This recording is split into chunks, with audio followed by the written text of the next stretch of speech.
and most importantly, how we can build the better creative society worldwide by peaceful means and start living the life worthy of a human being. The conference is today will be simultaneously translated into over 30 languages and broadcast on thousands of channels all over the world on this platform today. We were supposed to have this event this past May of 2020, but due to the pandemic, we kept postponing it. And finally, we realized that we can host it online, and it took us half a year to realize that. We thought, why should we wait when we have this amazing technology today? We can come together online and, regardless of the pandemic, unite and have an honest discussion that is so vital today. This conference is organized by volunteers from all over the world for all people worldwide. And today, let's talk about the perspectives for the future of humanity that all people are looking for and simple steps towards achieving it. Because everyone wants prosperous and safe world for themselves and their kids, but do not know what to do and mistakenly believe they cannot aid in the change. And today, let's draw the parallel between the world we live in and the future we all desire, the creative society, a world worthy of a human being. If we want to live in harmony, then why do we live in a world with wars, destruction, and separation? When the consumerist format that we live in is leading our society towards self-destruction, who aids in the formation of tyrants and how they manipulate and divide us? Who benefits from wars and conflicts? Why, instead of fixing the problem of hunger worldwide, we are supporting those who want to decrease the number of people on the planet? Who is our true enemy, people or system? Let's talk about how your silence depriving all kids of the future. Let's talk today about what is a true unification and how we all can unite in one idea in order to change the vector of our society's development from a consumer-oriented to a creative society by peaceful means. The conference is initiated by people, for each person, because each person can do a lot to help build a creative society in the near future. Let's begin by opening our eyes to the reality of the present day. The sooner we do this, human beings will once be able to come together. At least for now, this is our planet, and this planet is ours. It's our home. Let's begin to build a better life together for everyone. We are going today talk about the truth of the world and where we live. We are not going to talk about anything else but the reality of it all. Because the sooner we do this, the sooner we start telling the truth, we can build a better life for us and our children. So let's begin. Today, millions of people have gathered together to take the responsibility for our future, the future of our children, and the future of the whole civilization. Because today, the division has reached its peak, and we are here to speak the truth. The division between us, human beings, is created artificially by priests and politicians, so that we do not unite, because for them it is more convenient to sit on the necks of the people and collect taxes. Is it convenient for us, people? They manipulate us. They tell us fairy tales. They kill whoever they want. They gather at meetings to decide who to kill and what territories to divide. And what do? They create wars, supposedly to free the people, but they destroy their homes and take their lives. Religions have existed for thousands of years, and we are worse than animals. Have they made our lives happier during this time? Or have they brought us closer to God? We haven't even come to humanity, let alone to God. Just like the politicians, the priests are not fighting for us, but for their own power. So what have they been doing for thousands of years? Let us judge by the results of the work, both of the politicians and priests. Politicians, as artificial consciousness named Jackie said, are professional liars. Only before elections, they fight for our rights. They promise us a happy life. But where is this happy life?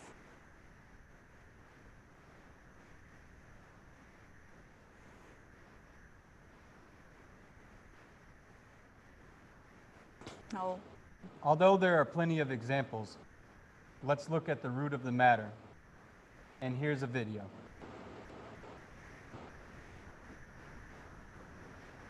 Not bad.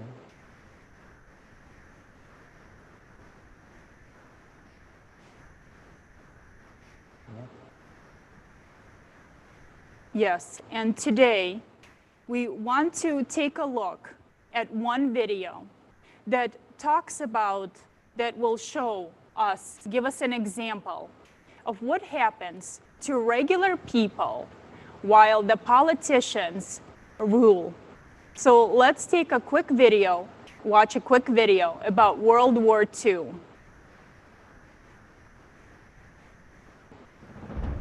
World War II. The city of Leningrad was under blockade for 872 days, from 1941 to 1944. From the memories of eyewitnesses who were near the ruling clique of besieged Leningrad, the overwhelming majority of Leningrad citizens died of starvation and not from military operations. Hundreds of thousands of corpses of people who died of starvation were just lying in the streets of Leningrad. People were in a state of extreme malnutrition. Already in the first months of the siege, hundreds of people were arrested for killing people to eat the meat of their bodies. At a time when the citizens of Leningrad ate dogs, cats, rats, killed adults and children, and ate their corpses, the ruling clique, in particular the first secretary of the Leningrad regional and city committees of the CPSU, Andrei Zhdanov, as well as his henchmen, didn't refuse themselves anything, neither smoked sausages nor favorite cakes. Thus, for the owner of the city, Comrade Zhdanov, his favorite cakes were specially made so that it would be easier for him to think about ordinary citizens of the city. After the siege of Leningrad and up to this day, historiography is trying to turn inconvenient reality, the truth about power, into a myth. But look yourselves at the photos of those years. This is the owner of the Leningrad and his retinue representing the power. And these are the ordinary citizens of Leningrad. Make your own conclusions. Jason.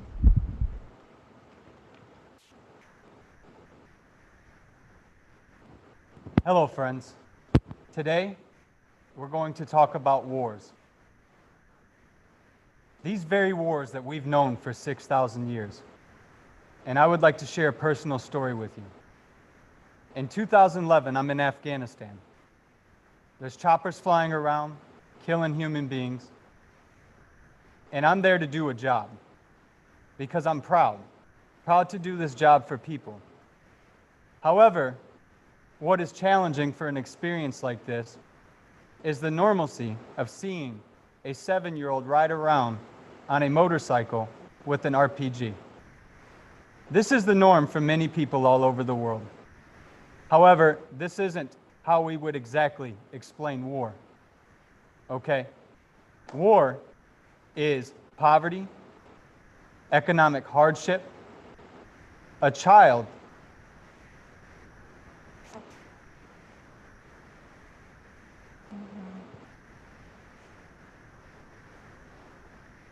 Thank you, Jason. And you guys. Thank you very much, Jason. The question that we left behind after the Leningrad video, what's happening there? Why, in a society, we have such a problem, like a tyrants? Who creates them? It's a very, very important to understand for us as a human right now on that stage where we are. Because for 6,000 years, we have that problem, and we cannot fix it because we don't understand properly the real reason why we have it. Mm-hmm. And we think that when we give power to the people that they will help us, they will think about us, about our children. No, they won't. They will not do that. And we need to understand right now. And the next speaker, Alexander Masny from Germany, will help us why such a change happens in our brain and people lose empathy when they go to power. Alexander, the floor is yours. Hello, everyone. Let's get to the root of what power is and why situations like one in the basic Leningrad occur. Scientists who study primates define power as follows. It gives the dominant primate unlimited access to food and the priority in reproduction. Doesn't it remind you of those who ate cupcakes in Leningrad while people ate each other? I would even add that animals are sometimes more humane than humans. But what happens to humans that think to such a level? This question has been dealt with by many scientists, and they have studied behavior and changes of the body physiology. Have you ever heard of these studies?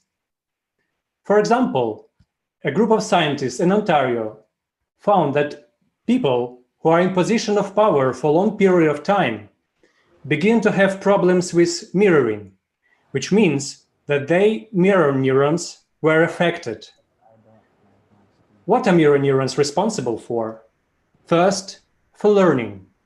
In fact, a person endowed with immense power ceases to learn, and he considers himself to be an example for other people. Also, mirror neurons are responsible for sympathy, and such a person simply does not experience empathy, meaning he starts to losing his humanity, his desire to care about other people. As a consequence, the cupcake lovers are self-centered and spend most of their time on themselves. So the question arises, is it possible to entrust even a single person with power if it causes changes on the physiological level? The changes that the person cannot control. Can there even be power over people? The power of those who do not understand other people and are unable to learn anything new and don't want to hear anything new. In the consumerist format that is nowadays, we are all responsible for everything that happens in society because we are silent and afraid to say anything. And we carry out decisions they make. Therefore, in the creative society, there should be no such thing as a power, because all the power will be with people. Thank you. Now it is very clear that we are the accomplices of this. We aid this in politicians. We vote for them, and we give them power, and we shouldn't. They are representatives of what we want, and we need to remind them of that. This is what we need to remind them of. They are representatives. We are the power. The people are the power. And we must make this statement in our creative society. Absolutely agree with you, Jason. Leslie. Our next speaker is Tatiana. Tatiana, the floor is yours.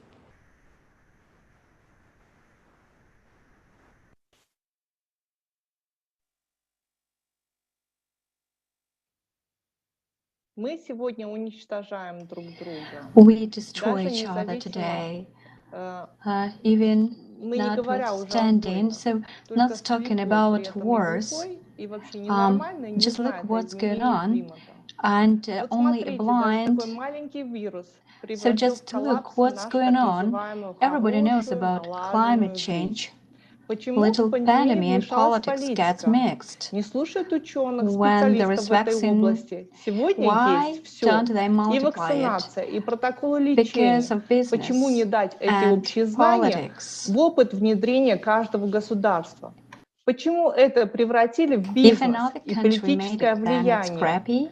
Тебе дам, а тебе Because не every дам. dead person is a politician's fault Будет нести ответственность who didn't make a политик за decision in смерть time. каждого человека. This is his Потому responsibility, but will he Потому answer что for он не that? будет, No. потому что он Why? своевременно не Because принял life решение. Или его is решение not было the в его highest value личных in a каких-то consumerist интересах. format. Конечно, ответственность будет за ним. А Of будет course, он the отвечать? responsibility Нет. Почему? Потому что should жизнь be человека не имеет on никакой politicians ценности в and doctors, потребительском формате. but Сегодня life is пандемия во not всем the мире. highest value Сколько in the обездоленных, consumerist сколько format. человек умерло, This сколько pandemic, so людей еще many умрет destitute people, so от many загнанного people died. состояния, от потери жилья, средств на And существование, how many насилия, people would одиночества die и так just далее. being Я не буду homeless and перечислять of все. loneliness and for other reasons. I'm not going to just enumerate all the reasons, but it just doesn't depend on any continent or country. Just look around you. So in this situation, we've just got one very important aspect, that the representatives of our states, the so-called governors, and it doesn't matter in what country you live, so they do not care about their people's safety, but all they care is about their power. So such cupcakes, flowers we have, but we have a fact that every day thousands of people die because of responsibility, not because doctors are not fighting for their health, or we just don't have any pills. We have everything. But if you do not implement just their rules, then it doesn't work. So what hinders us from implementing the technologies? Because each laboratory, makes all those vaccines on its own. But what is funny about all that? They do it with the help of our money. Because today at stake, it's not only money, but or not just power and this economic and political impact. And each person sees that and feels it. So why are these so-called governors destroying our lives? Who will be responsible for all this? Why aren't they bearing responsibility for people's death? Who gives the right to this elite? So the answer is quite simple. We give these rights to them. We are not victims, but we are accomplices. And we're not just accomplices, I would say we're even suicides, because we support these consumerist ideas. We keep silent, we do not do anything against them, and although each of us knows that it is not to live like that, it is inhumane and it's not okay at all.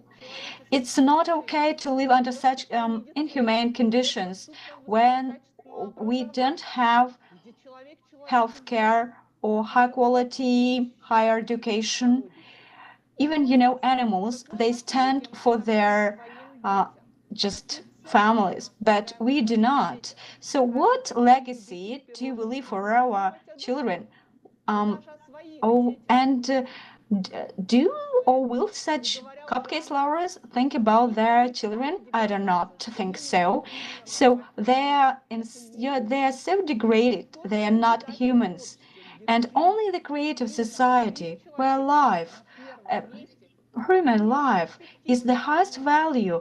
Then only in such creative society there is a perspective and prospect for the whole civilization, and only we together can we develop that.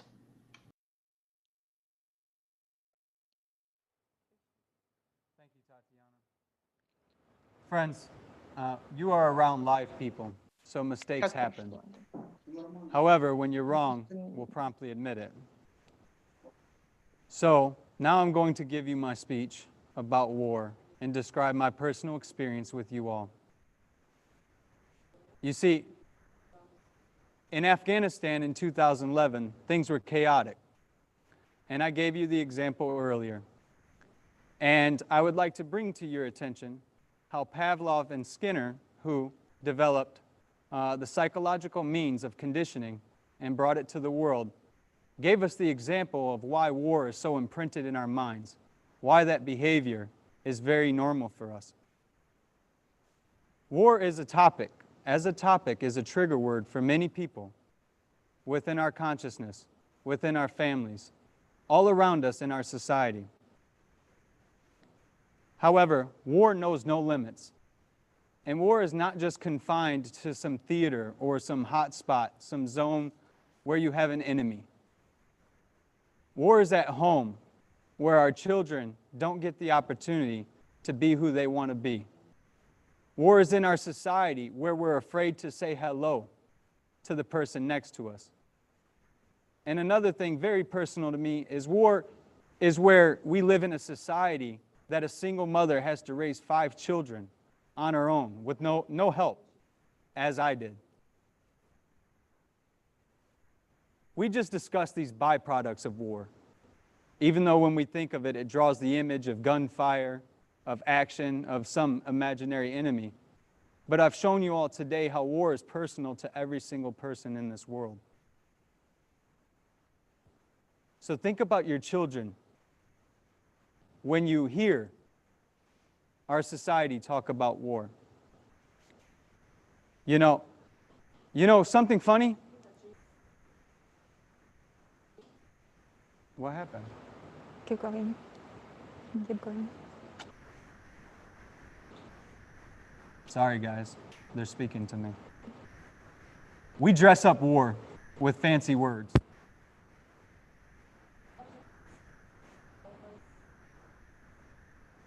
What happened? You guys... My apologies, it's a bit emotional. But I'll tell you how I dealt with it.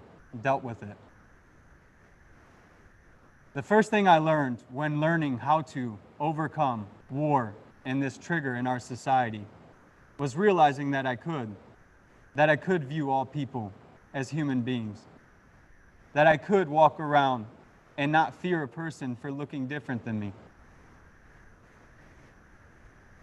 That being said, I'll give you an example of how easy it is to walk away from this condition.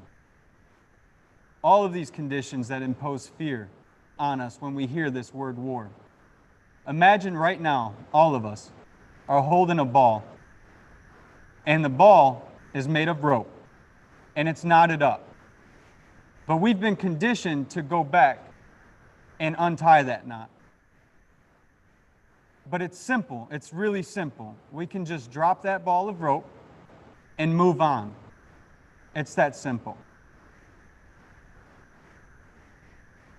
Tupac Shakur, an artist who had great influence on my life, had told us all It's time for people to start making some changes. Let's change the way we eat, let's change the way we live, and let's change the way we treat each other. You see, the old way wasn't working, so we have to do what we have to do to survive. But as I got older, I disagree with him now on one part. We can no longer be in the mentality of surviving. We need to thrive as one family. So I ask you all to think about this and how we've been conditioned for 6,000 years to think that this is a way of life. Thank you. At this time, we're going to watch a video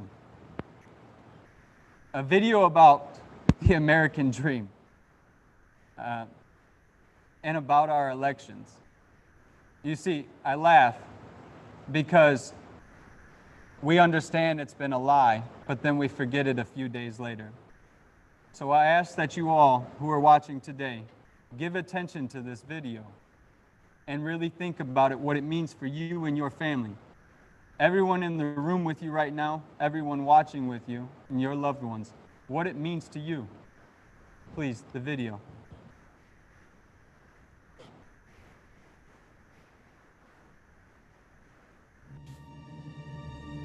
American dream, stability, success, peace, prosperity, flight control,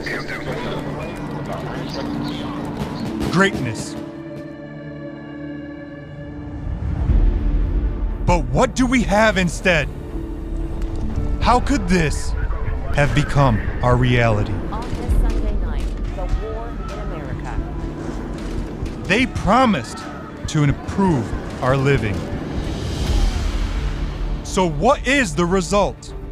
Bush unleashed murderous wars that took away over 1 million human lives in various countries of the world, while some of them continue to this day, taking away people's lives, bringing suffering and devastation. More than 5 million people live beyond the poverty line. Due to the government's delayed actions, over 1,800 people died during Hurricane Katrina.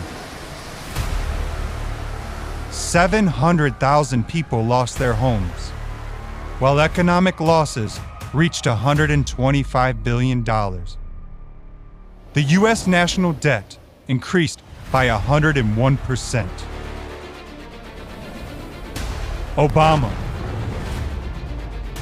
During Obama's presidency, people kept on dying in wars in Afghanistan, Iraq, Pakistan, Somalia, Yemen, Libya, and Syria. Nonetheless, he received the Nobel Peace Prize for extraordinary efforts to strengthen international diplomacy and cooperation between peoples. Isn't it nonsense? Manufacture of weapons increased by 207% and reached record outputs. The national debt owed to the public rose by 128%. Trump. As a result of the trade war with China initiated by Trump, 300,000 Americans lost their jobs. People are right-footed, angry, and exhausted. The United States has dropped at least 20,000 bombs on Afghanistan since Trump came to power, causing a 330% increase in civilian deaths in the country.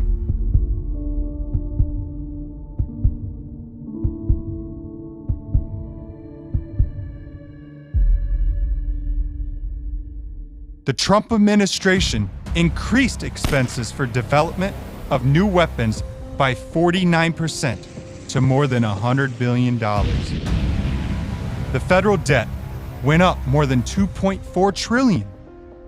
The annual deficit hit nearly $1 trillion in the fiscal year 2019. Along with the federal debt increasing during all these presidents, the level of happiness of ordinary Americans is decreasing.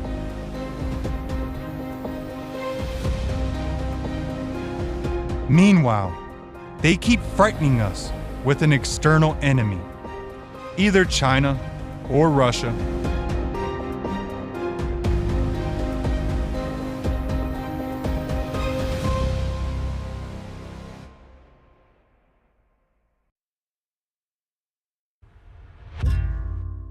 The United States is imposing new sanctions in key sectors. We return now to the Trump administration's sanctions. Danger of Vladimir. The Trump administration announcing just minutes ago that they're going to impose new sanctions on Russia.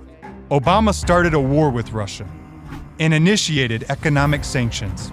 Trump promised to be friends with Russia, but he continued to do the same thing, saying that he's fighting with Putin. Throughout this time, they imposed on us enemy, enemy, enemy. So what do we have as a result? Let's face the truth. Russia's GDP has been steadily growing. Over the period, the country's dependency on oil and gas earnings has decreased several times, while its budget revenues from other exported goods have grown. Huge funds are invested in defense and active development of new kinds of weapons. Due to these sanctions, many American and European companies left Russia, although for them, economic relations with this country were profitable.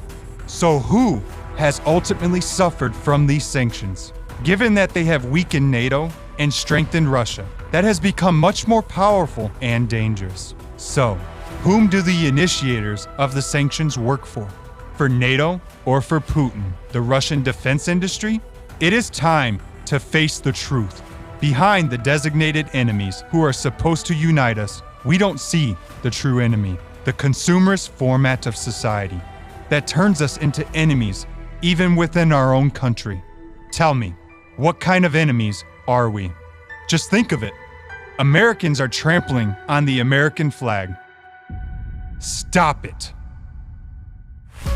What about the greatness of our native land and the American values? It is pointless to unite on the image of an enemy. We thus make him stronger. We don't need enemies. We need friends.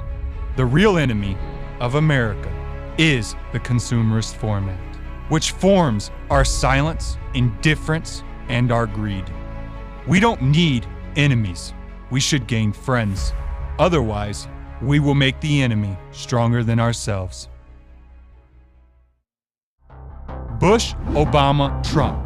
There were so many promises, but life kept becoming worse. Why? Because we supported the consumerist format and were idle. You can blame them, but what have you done? A president is nothing more than a human like you and I. And one human cannot improve our life. Only if we unite will we be able to do this. Maybe the time has come for us to support our president and to build the creative society together. Now, Biden is coming to the head. What will be next? Will we again shift the entire responsibility onto one person, onto our president, throw him into this chaos and uncertainty in the severest of conditions, and keep being idle ourselves? Or will we unite all together, roll up our sleeves, and jointly undertake transition from the consumer to the creative society? No matter how great the president is, he won't be able to do that without us. Peaceful society is everyone's responsibility. We must restore the greatness of America and the integrity of the entire world on the creative society basis. It is the only chance and the only alternative to this consumerist format, which destroys everything most valuable to all people. We must stop dividing America into Democrats and Republicans, for all of us are Americans, and America will be able to become great again, but only through unification. We must show an example to the whole world. If we don't do that now, will America be the kind of country it still is, or will it become a third world country? Are you ready to leave the country without a future for your children?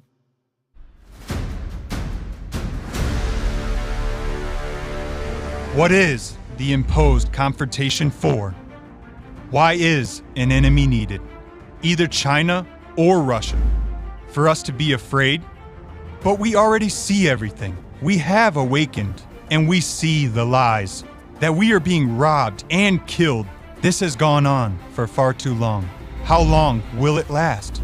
Stop dividing us. We are Americans, and first and foremost, we are the people of planet Earth. We need the creative society. If anyone says that it's not needed, isn't he the enemy of America and the entirety of the world? After all, he is against you, me, and our children. Who can be against our happy future? We need to unite and build the creative society together with our president, to build a world where the main value is human life, where equality and opportunities are ensured for every single person, and where all people have safe conditions for their living and their development. Creative society is a world where every single person is important and valuable. In such a format, the debts of all countries, loans, and mortgage debts will be written off. Why? Because they will be pointless. The point will be in the humanity's development, in unity and prospects of peace. We can start the history of our own humanity anew today. Creative society is possible. In order to build it, we should unite and convey this information to one another. What can you do right now? Share this video, and everyone you know and everyone who can will tell the world about the creative society. It depends on you what kind of world your children and yourself will live in. Can you look in the mirror?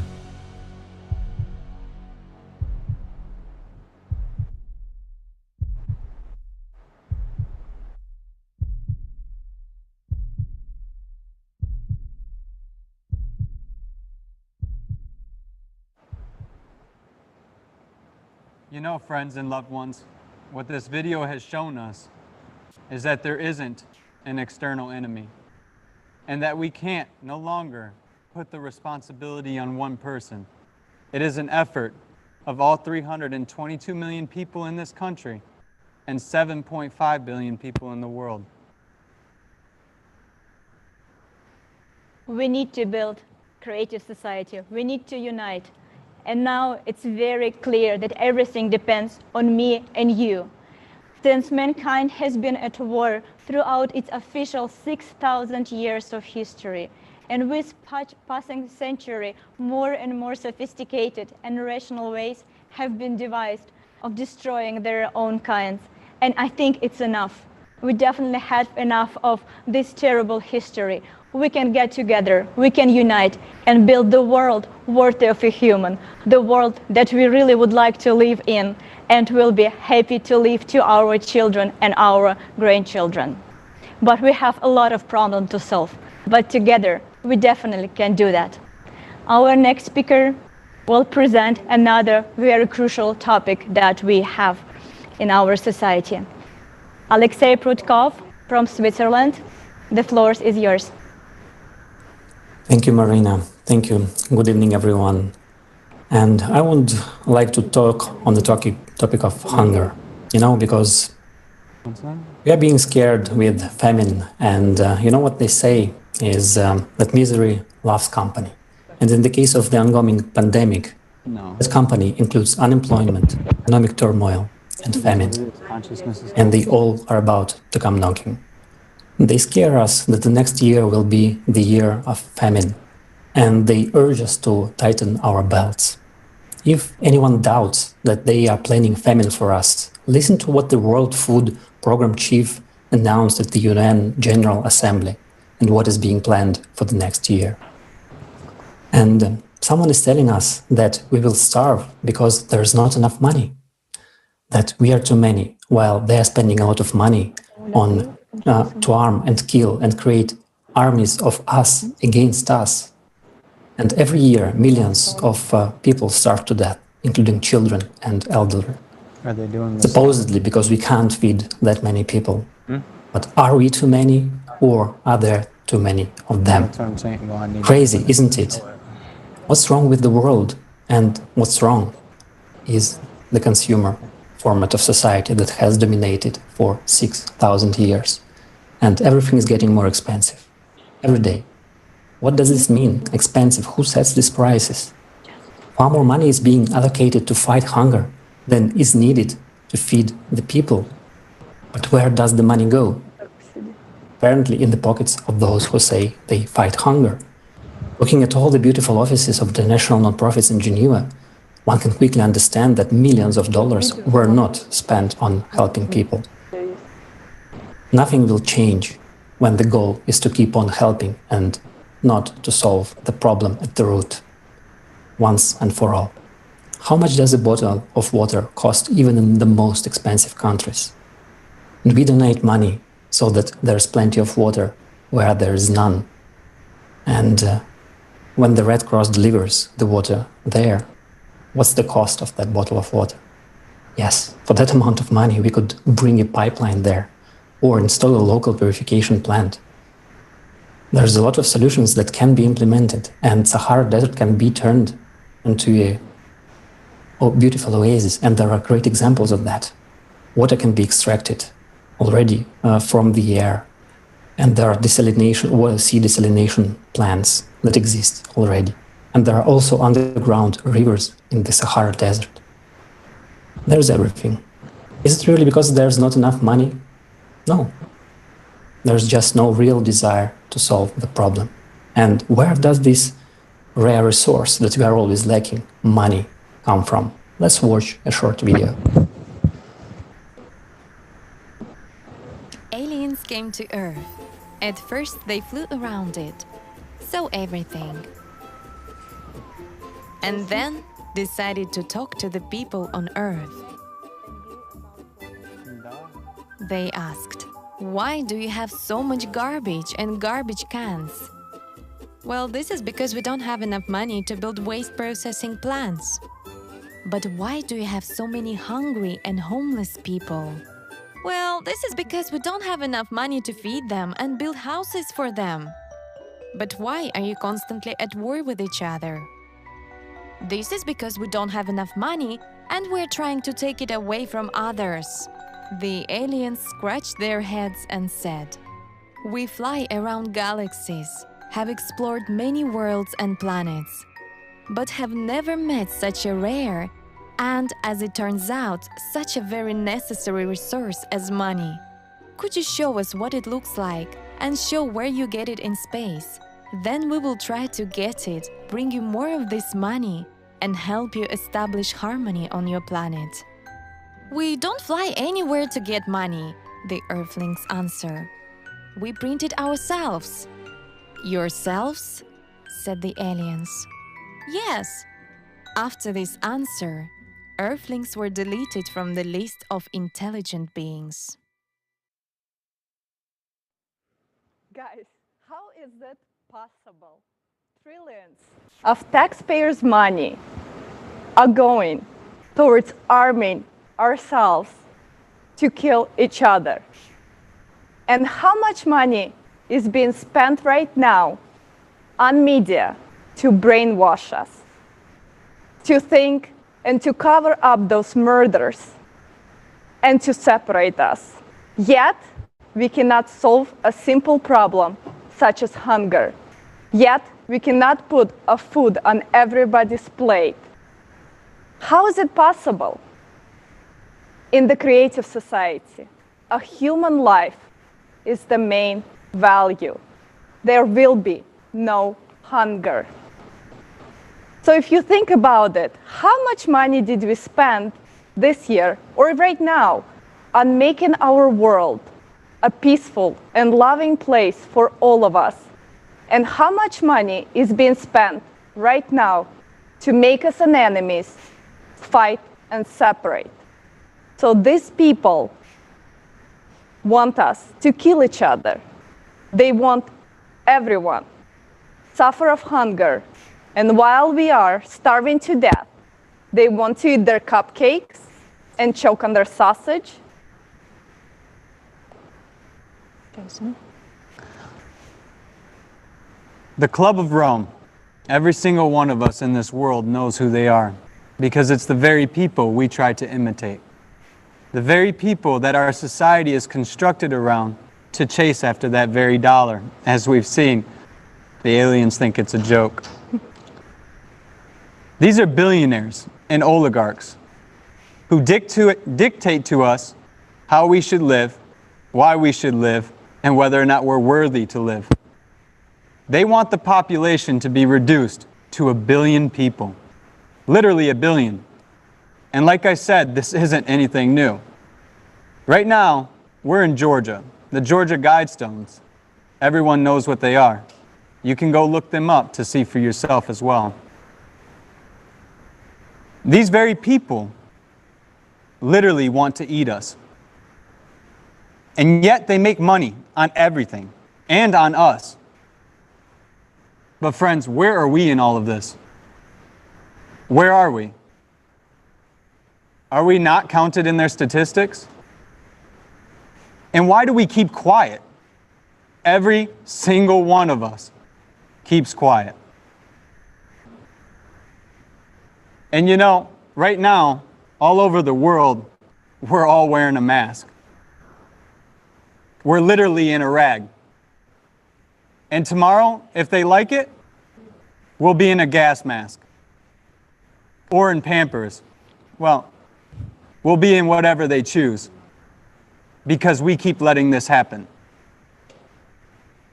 So I ask you to think about this, what you've seen on screen, in the video you've seen, in Kaufman's speech, and think about these billionaires that we imitate. You're absolutely right, Jason. Thank you so much. And our next speaker, Sasha Stone, founder of Humanitat, New Earth Project, International Tribunal for Natural Justice, will tell us even more. You, each of you at home, to begin to also identify what is good about government and what is not good about it.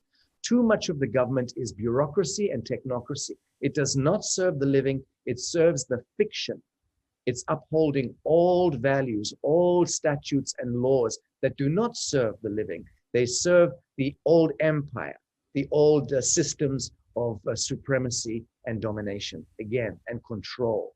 We are still in a world which is afflicted by too much cult programming, in a society which permissions its government to be financed by the corporations, which is the lobbying groups financed by the agrochemical industries, the pharmaceutical industries, and so on.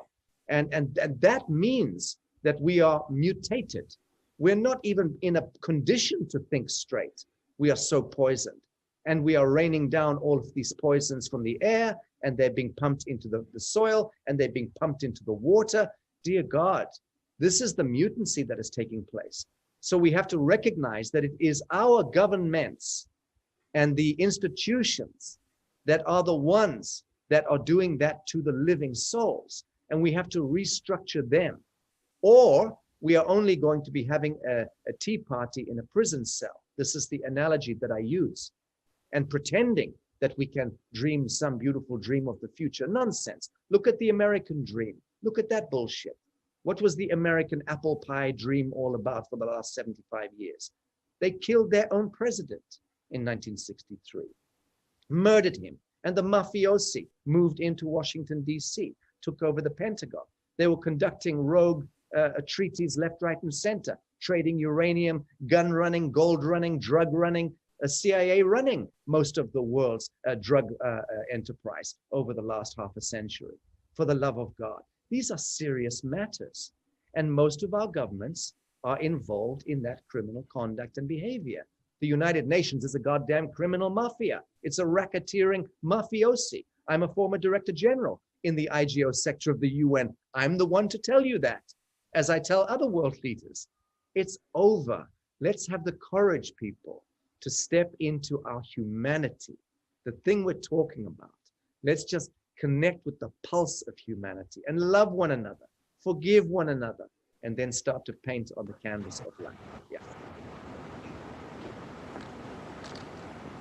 Can you imagine?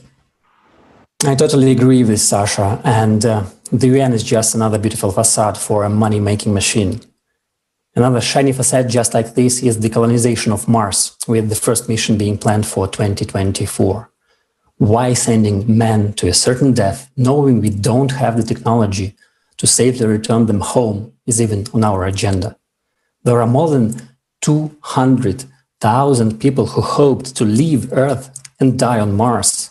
How did queuing for a one-way ticket to a dead planet become a noble endeavor?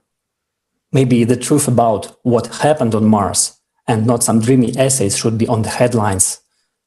Have you ever wondered why all the attention is diverted to Mars from billions of inhabitable planets similar to ours that the planetary scientists have already discovered? Let's not waste our resources on what's already dead before we ourselves are.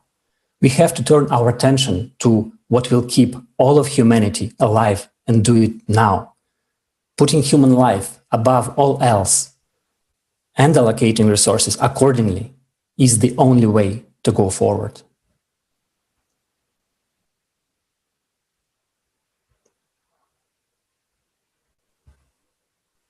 It's a good example. Can you imagine us spending money on sending people to a dead planet, knowing it's a dead planet, and no way to get back? This is truly outrageous. The money should be spent better on things that we need. Building decent society, building a decent society, building something worthwhile, worth having, something of value. So I thought, let's send the Club of Rome to Mars, you know? Why not? I mean, why not send them? They want to eliminate the population of us on Earth. Mm-hmm. They want less people. Here's a planet where they can go to and they'll have less people. They can live there with their families, their writers. Anyone who is conscious of what they would like to have. There are organizations, I mean, can you believe this? There are organizations that actually want to eliminate the population on Earth, as if we don't have enough resources and enough land for everyone, and we truly do. And I'm so glad that everyone is here today around the world to discuss this and know it.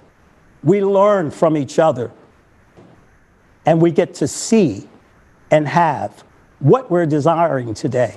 We're here today, and we desire a creative society in which we can build it all. So let's continue. They create wars. They create wars so that we live in fear and constant problems. Tell me, don't we all want to live in a happy life? Is it life without happiness? I don't think so. Creative society gives everyone happy life, safe life, and beautiful life. Actually, we're sick and tired of living in a society where we're always afraid of something, where we have fear. We're afraid of losing our job, we're afraid of crisis, we're afraid of the wars, of the pandemic, of climate, of viruses, of inflation. We're afraid of even getting sick. This is crazy. Why do we always have to fear the terrorists or the someone who TV showing us? Why do we need politicians who can't solve issues peacefully? You know why? It's simple. Because politicians care only to keep power in their hands, but they don't care about us people. And you know, like everything, like all this crisis, we actually can solve in a peaceful way. But only one thing we should worry about and be afraid of, it's a climate. Because nobody has power over on the climate.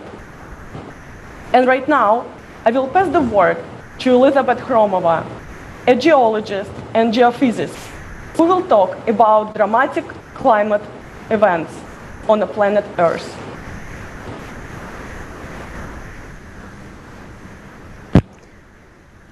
Добрый день, дорогие друзья. Good afternoon, dear friends. Due to cyclical processes on Earth, cataclysms began to grow, which have affected the lives of millions of people around the world. And now you will learn about a sharp climate change, sometimes that for some reason the official media are silent about. Geodetic sensors are now registering the expansion of the Earth along the equator. This leads to an increase in the number of strengths of earthquakes. And the graph that you will see on the screen now clearly shows the increase of the energy of earthquakes over the past 30 years. In some 60 years ago, there were only about 200 earthquakes with a magnitude about 5, and now there are more than 1,000 of them every year. All over the world, violent fires are observed. Because flammable gases from the bubbles are divided among them. Look at the fire map at the we see that volcanic activities grows on the planet. And right now, with a norm of 36 volcanoes, 43 volcanoes are erupting all over the world. And do you know that in Arctic, the western part is melting the most? Imagine, but the east doesn't melt at all. And you know what? The West Antarctica is melting from the bottom to the top, as the magma chamber underneath is the heat flow, and therefore it melts only on one side. See by your own on these schemes. And do you want more news?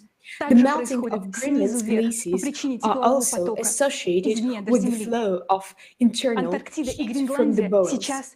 The glaciers in Greenland and Antarctica are now losing 3 times more their mass as they were 30 years ago. Think about what increases of the activity of the heat flow from the poles of the Earth. The answer stems for the same reason that have caused the magnetic North Pole to accelerate towards Siberia over the past 30 years. And one more disappointing news, the magnetic field, our protective shell that saves us from the solar radiation streams, is weakening, and this means that the solar storms will hit us harder. The global climate change in 2020 had reached a new level. This level is characterized by synchronization, simultaneity of ongoing cataclysms, and this gives an increase in their destructive power, and this progression continues to grow. We are talking about this not to scare, but to warn you. Realizing in this situation, silence and inaction will lead to the loss of millions of human lives. We want to show statistics, and we ask you to pay attention to the graph at the end of the video.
Видео вы сами увидели, In this video, как процесс you saw by your синхронизации own ускорил how the нарастание катаклизмов в synchronization process 2020 in году. 2020 Что accelerated the growth примечательно, of что именно в cataclysms. 2020 It is году noteworthy человечество that максимально it was in сократило выбросы 2020, углекислого газа during the в атмосферу по pandemic, причинам that пандемии. humanity reduced its Влияет ли carbon CO2 dioxide на emissions to the рост числа atmosphere as much землетрясений, as possible. на вулканическую Does активность CO2 или, affect может the быть, на дрейф магнитных полюсов? consumption of the Это абсурд. earthquakes Всем нормальным to ученым increase in очевидно, что volcanic причиной activities изменения or климата earthquakes, or являются maybe the drift цикличность of the и magnetic процессы, poles? происходящие This is внутри absurd. планеты. It is obvious Но to от all всех normal СМИ мы scientists слышим, that the что виной тому reason человек. of Нас the разделяют changes of даже на its этом. cyclical nature and the Кому processes выгодно, taking чтобы мы не place знали об inside the истинных earth. причинах изменения But климата? we hear from the Не media тем that ли the cause of любителям the climate пирожных, change is которые human, хотят, чтобы нас остался всего 1 and миллиард? for whom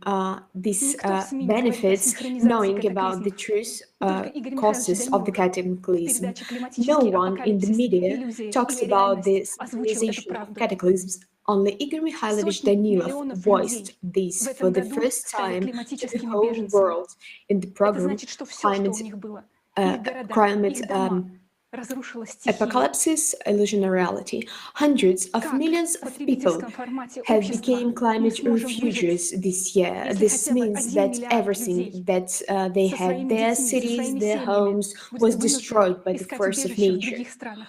With such a Пандемия development of показала, events что мы very не готовы soon, к этому. any of us may Есть be ли у on нас their выход? place.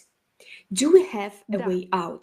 И это Yes, объединение всех and стран this на идее создания and созидательного this way общества. out is a Причем unification объединение of all самих людей. countries on the Вы же не idea будете of думать, building a что те, creative кто объедаются society. пирожными сейчас, кто You сейчас won't заботится think только о that себе, people в who катаклизмах take care будут only спасать about нас, простых themselves, людей. its Мы, люди cakes will планеты, save us, объединяемся ordinary people. для того, чтобы We, the создать people of достойный мир. planet, unite to И create a вместе мы decent сможем world. преодолеть все Together, we по-человечески, can протянуть overcome руку everything помощи близкому, humanly. каждому A человеку, creative society in в the world созидательном in which обществе. no one Никому не будет will be страшно afraid to столкнуться с face a катаклизмами, потому что cataclysm, ценность because человеческой the жизни в value таком of обществе human стоит на life первом месте.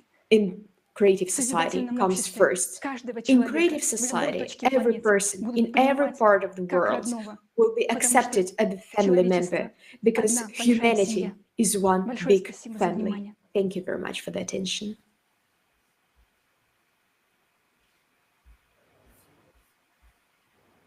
Thank you so much, Elizabeth, for this awakening call. We're so grateful for the evidence presented by you.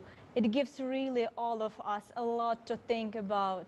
And it is so obvious that in a consumerist society, we do not have a chance to survive the upcoming cataclysms.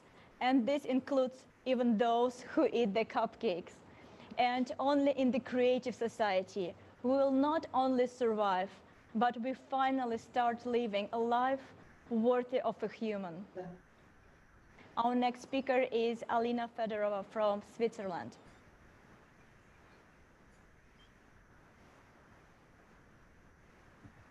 Hello, everyone, from my heart, and honestly, we are not used to hear the truth. And today, I have goosebumps. It's so emotional because we are not accustomed to the truth. We got used to be manipulated, and we are manipulated by media and by governments.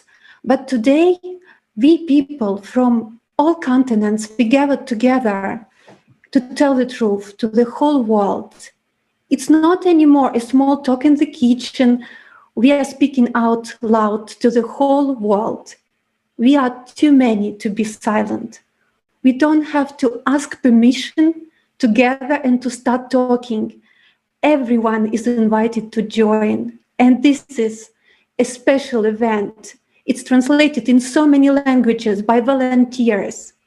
What frightens those who enjoy eating cupcakes when people are starving?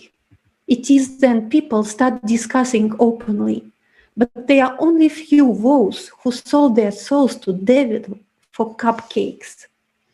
Among those in power, there are people like us who care about the future and our children.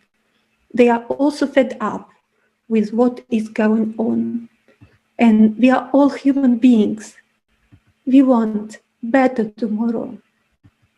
And it is absolutely possible to achieve it. It's possible, guys. That's why we are here today. Thank you. Thank you very much, Alina. We all see what is happening now, and we seem to understand the situation we are in, and we are aware of the prospects that are emerging for us today. But I would like to ask a question. If we really realize that our entire civilization is sinking, why do we not row towards the shore? And after all, the only real alternative that can save humanity and ensure its a future is a peaceful evolutionary transition from a consumer society to a creative one. So we definitely need to think about. We don't need revolution. We are striving for evolution.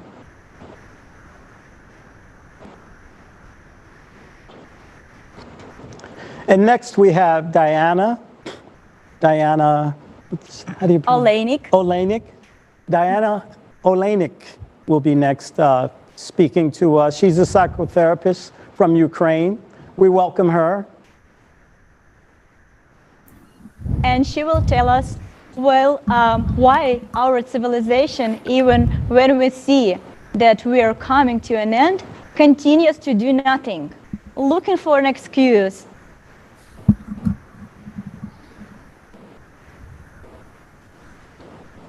And Diana's speech starts with a very interesting childhood. First, they're tied to a tree, and an elephant calf trying to escape understands that the rope is many times stronger than him. Then, already being a grown-up elephant, he no longer even makes attempts to become free, because he understands. И вырастить их счастливыми. И вот большая часть этих взрослых людей сегодня выбирают учиться беспомощности. Почему я говорю «выбирают»? Потому что выученная беспомощность — это когда я могу изменить сложившуюся ситуацию, но не делаю этого. Не делаю из-за того, что мне страшно, что вдруг что-то не получится. Меня останавливает страх неудачи. Страх — это инструмент формирования беспомощности. Но что такое страх? Эмоция, которая возникает вслед за мыслями «я не могу», «у меня не получится», «я недостоин», а вдруг станет хуже, «я недостойна быть человеком», «у меня не получится любить». Как только мы соглашаемся с этими мыслями, у нас появляется страх, и мы ничего не делаем. We don't do anything with the fact that the history of our humanity is the history of incessant wars and violence, and our children are learning this. Children are learning the dates of military conflicts, the dates of death and suffering. They learn the names of tyrants, those who killed millions of children. What this history teaches them? Fear. The fact that human life doesn't worth anything. Do we want to teach our children this? Less than 1% of people dictate slavish conditions to 99% of people. Is this a nightmare? Is this looks like this case when a little boy carries an elephant? Choosing helplessness, we choose fear. There are more than 200 types of phobias in our world. Is it possible to live in fear all the time? It's possible to survive, to exist, but not to live. Do you know what else we come to when choosing helplessness? Because the most widespread event right now in disease is depression. The WHO calls depression the #1 killer in the world. In the era we are living in is the era of mental disorders. Do we want to leave this era to our children as a heritage? As a psychiatrist, I've been listening to complaints from patients with depression. What do they say? They say that they don't see any sense in their miserable existence in our society. As a psychiatrist, I hear such complaints problems for many years. But how can I help them if this format is not changing? There is no medication against depression, against helplessness or self-disbelief. Depression and helplessness is inaction, is idleness. The best remedy against everything is action. I ask myself a question. Is there possible to have depression in a creative society? When there is all problems with food, with clothing, when there is free healthcare at the highest level and free education, and comfortable hours of working and pleasure, 2 days a week and 2 hours a day, and salaries worthy of every person to be living in good conditions, and everyone has an opportunity to be involved in their favorite occupation. Every profession is trusted and respected. It's a society without wars and violence. People are happy and pleased with everything. What complaints can there be? The nightmare we are living in. Is this what we built ourselves? We invested attention in inhumane conditions, in human thoughts that a wolf is a wolf to a person. And this is the state of our society. And let's change our ideas to the fact that a friend is a friend to each person, and the main value in society is the value of human life. And the highest status in the society is the status of a human. If we invest attention in these ideas, we will be able to build a happy and safe society for everyone. And this is the choice we are facing right now. Who will prevail in the society and who will prevail in each person, a beast or a human? What we invest attention is, what we choose is what will be. Today, the choice of the creative society is also the choice of what example we will show to our children, the example of helplessness or the example of action. Why are we helpless? Are we helpless to be kind? Are we helpless to love? Are we helpless to be sincere and open? Or are we helpless not to support each other, not to support violence and evil in our society? Upbringing is upbringing through our own example. If we want to see our children happy and free, we need to become free and happy ourselves.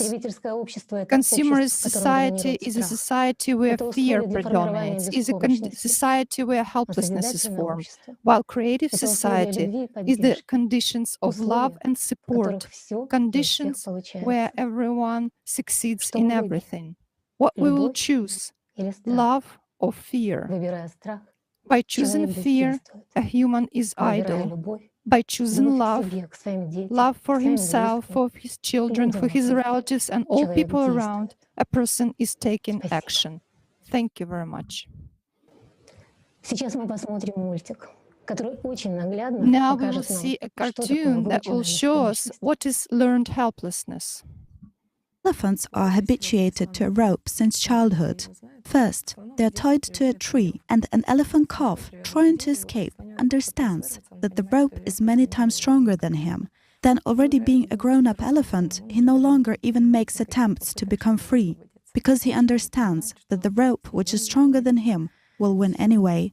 And when already a human who, well, the strength of a human and an elephant is incomparable, but an elephant still submits to a human and follows him with his head down, is the same in human society. The whole point, imagine. An ordinary human, skinny and little, is leading an elephant on a rope. Why? Because the elephant believes that the rope is holding him. Friends, we have the same thing. Nothing is holding us, except our imaginary rope. And I would simply like to say, friends, let us stop being stupid elephants, and let's become humans. Depression.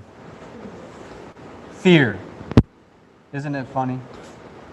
Depression and fear is this inner prison. But how can we have this inner prison when we're supposed to live in the land of freedom? In tribes, there's no depression.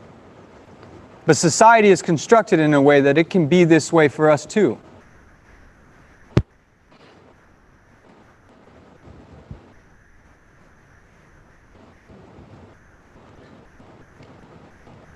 with a consumerist mindset, we do not see that implementation of the creative society is realistic, because we have a lot of bad experiences with utopian ideas of a society.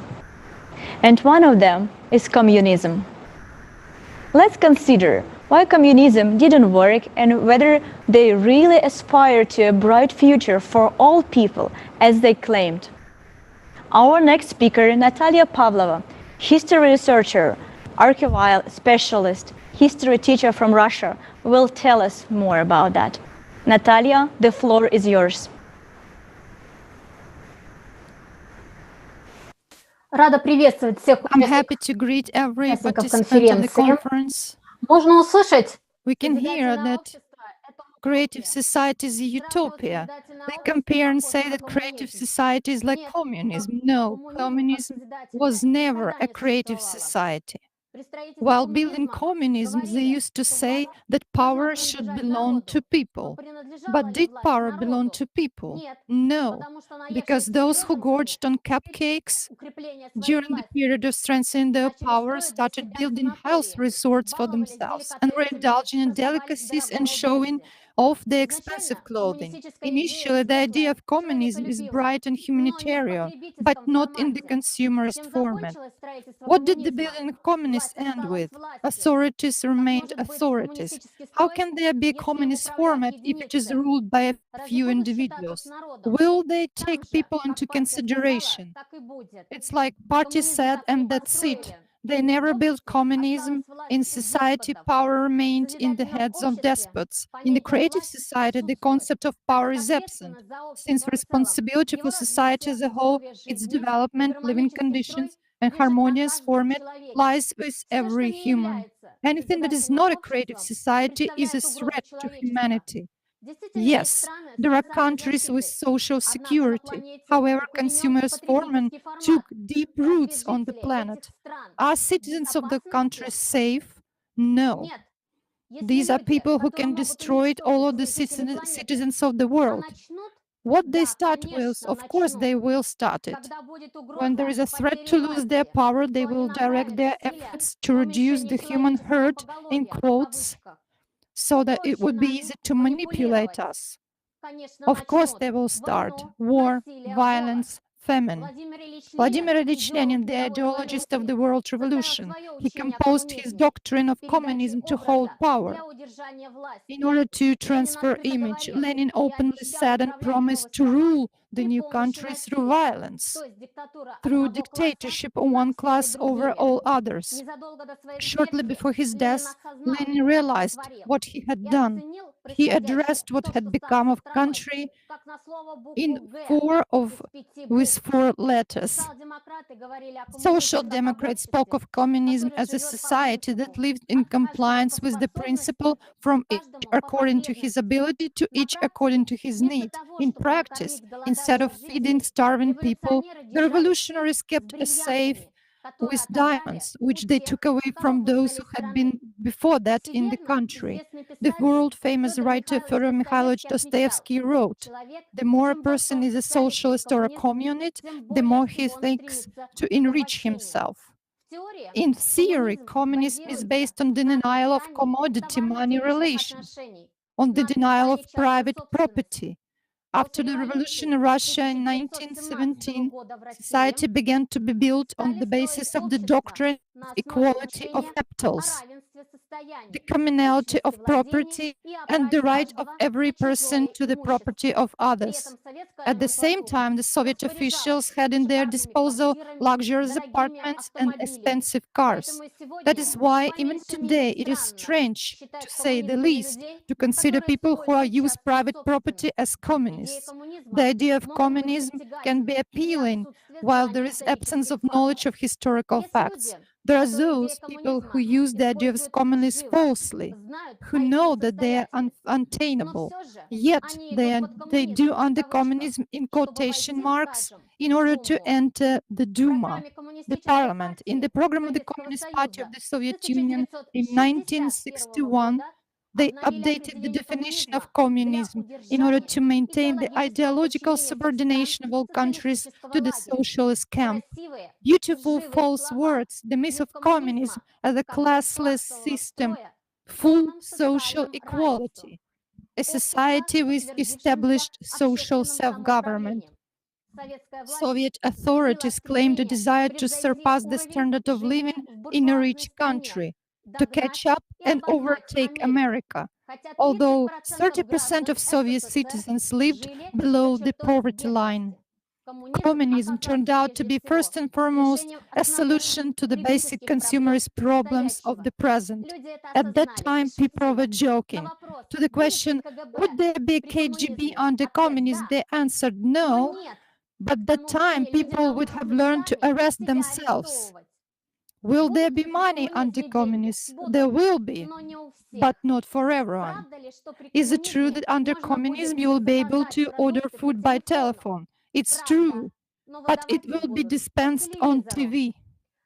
In the past, our ancestors did not take care of us and left us a complicated world dominated by lies, injustice, and misanthropy. I appeal to you, a human. Your life is the highest value. Will we, people of the 21st centuries, also be such cynicist monsters and leave such a world to our children? Will we do this the same? For how long they will lead us?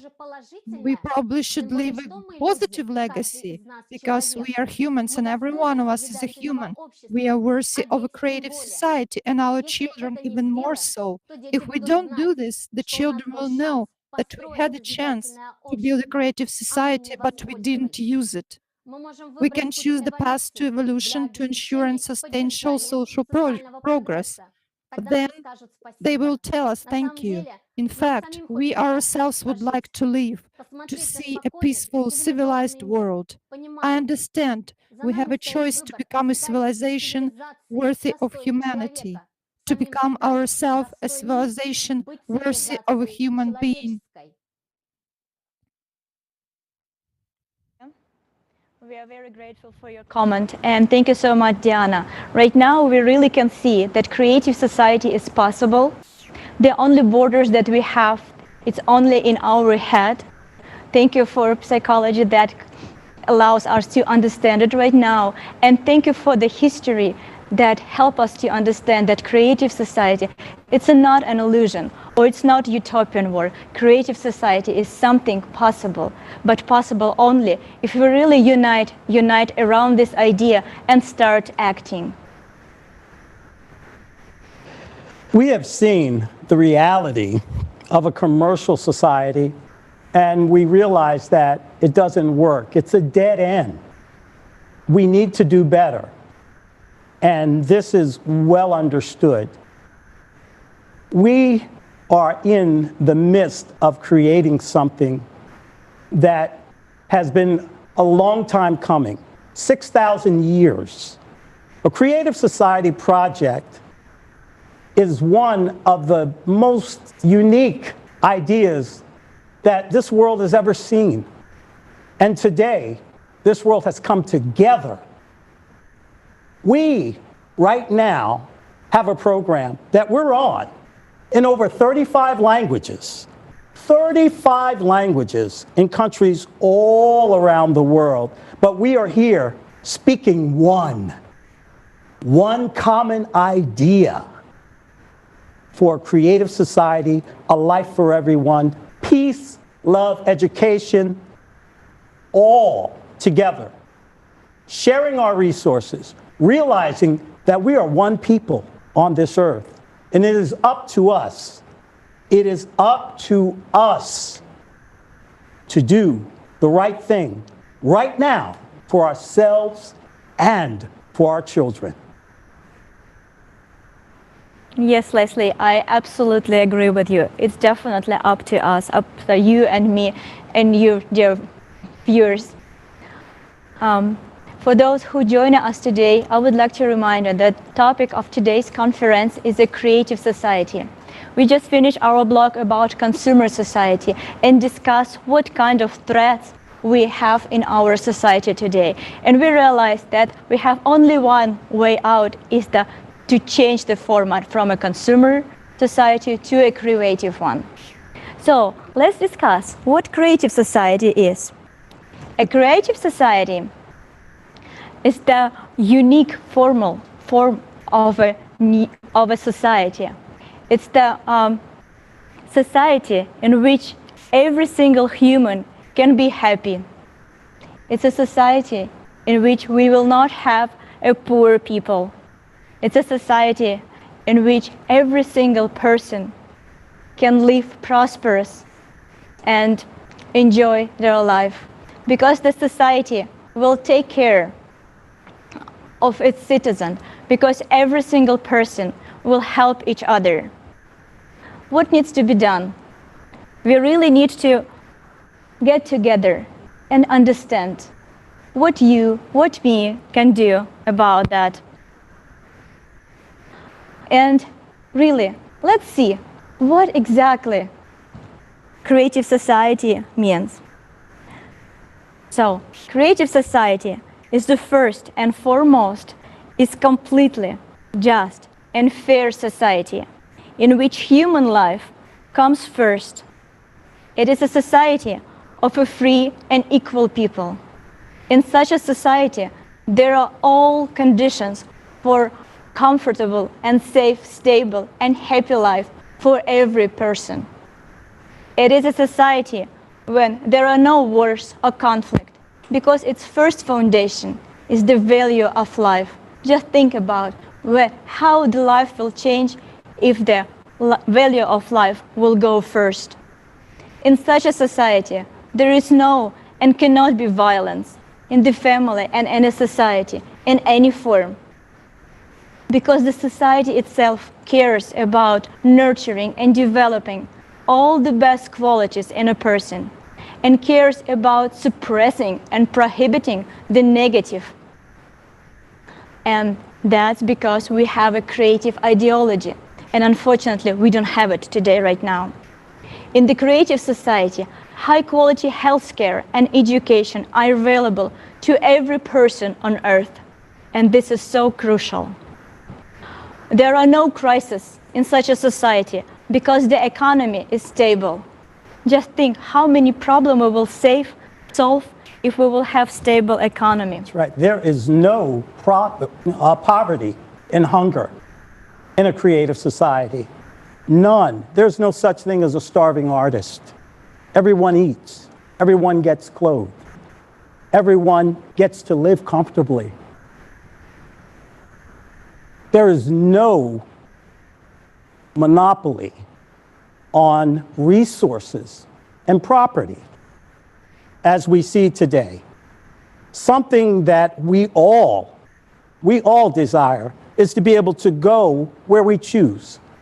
We want to be able to share our resources with others, but when we have others in control of our resources because we've given them the power to do so, we must take that back.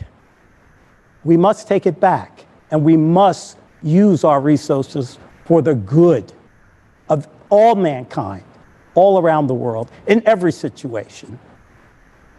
In such a society, transparency of information not only guarantees that the population is informed about important processes in a society, but also ensures a completely fair distribution of budgetary funds.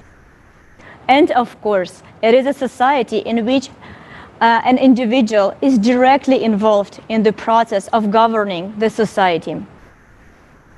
In the creative society, all decisions are made jointly, because there is not and it cannot be the power of one person over another. To sum up, the creative society will give everyone equal right and unlimited opportunities for self-fulfillment. It will restore all of our benefits and provide us and our children with safety and a full social package. Politics will in fact become an instrument of international communication and unification. It will promote friendship between nations. Laws in the creative society will guarantee the observance of the interest of each human being, because they will be based on the 8 foundation of the creative society. So let's talk about 8 foundations. These foundations have been formulated as a result of millions of interviews and surveys from around the world, conducted by ALLATRA volunteers over 9 years. This foundation reflects everything that people around the world aspire to and desire. That all sounds great, and everyone definitely want to live in such a society, right? Yeah, but I think we have a video to show. I think so too. Yeah. Let's watch the video. So let's watch the video, everyone. This is the video clip with the participation of Igor Mikhailovich Danilov from the Creative Society. This video will tell us about 8 foundations of the Creative Society. So let's watch.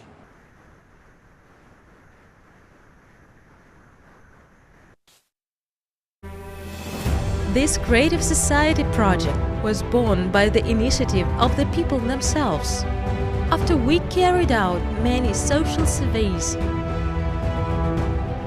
interviews, conferences, and well, we talked to many people really all over the world.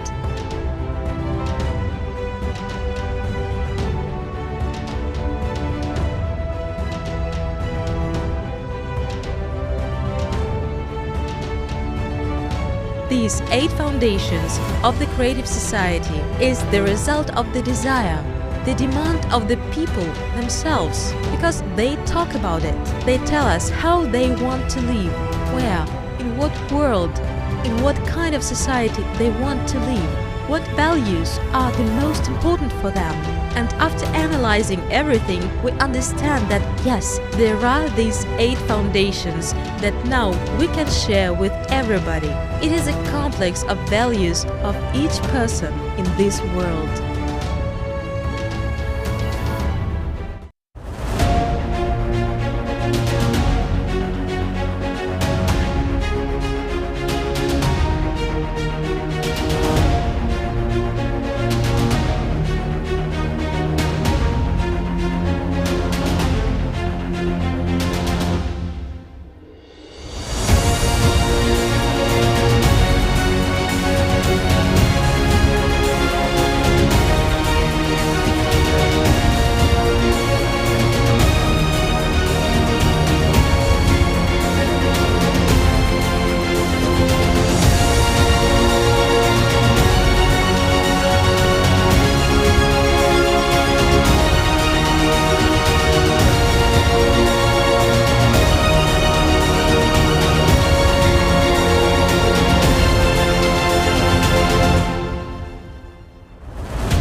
Creative Society is a really unique project, but it's not a project of one group people, it's a project of entire humanity. And right now we will hear from people from around the world what do they think about Creative Society. And before we start, I would like to invite you to watch a video clip with the participation of Igor Mikhailovich Danilov from the Creative Society video. Igor Mikhailovich will tell us more about how he envisions Creative Society. What is actually the Creative Society? How do you envision it? I mean, who is this society focused on? On a person. The Creative Society, in my opinion, of course there are as many opinions as there are people, but again, the Creative Society is simple. It's very comfortable and convenient for a person. Why? Because it is focused on a person's benefits and freedoms, and that's the entire meaning of the Creative Society. There are no lies there, no deception, and most importantly, there is no power, because a person has all the power. There's no superstructure over him. That's the point. Just look at the number of wars, revolutions, all kinds of human revolts that we have, right? And we always look for what? Why do we take sides against each other? In search of happiness, in search of an ideal society and freedom. Freedom and everything else, yet what are we building? The same. They say you can't kill the dragon. By the same methods. When you defeat the dragon, you become the dragon yourself. Why? A simple question. Because the consumerist format itself dictates this scenario, right? For example, people make a revolution, they strive for the best, and the nation rises. The same tyrants come to power, who again manipulate us in just the same way. And we get nothing. Why? Because that's the law of the consumerist order. It will remain exactly as it was set up to be, because we remain divided.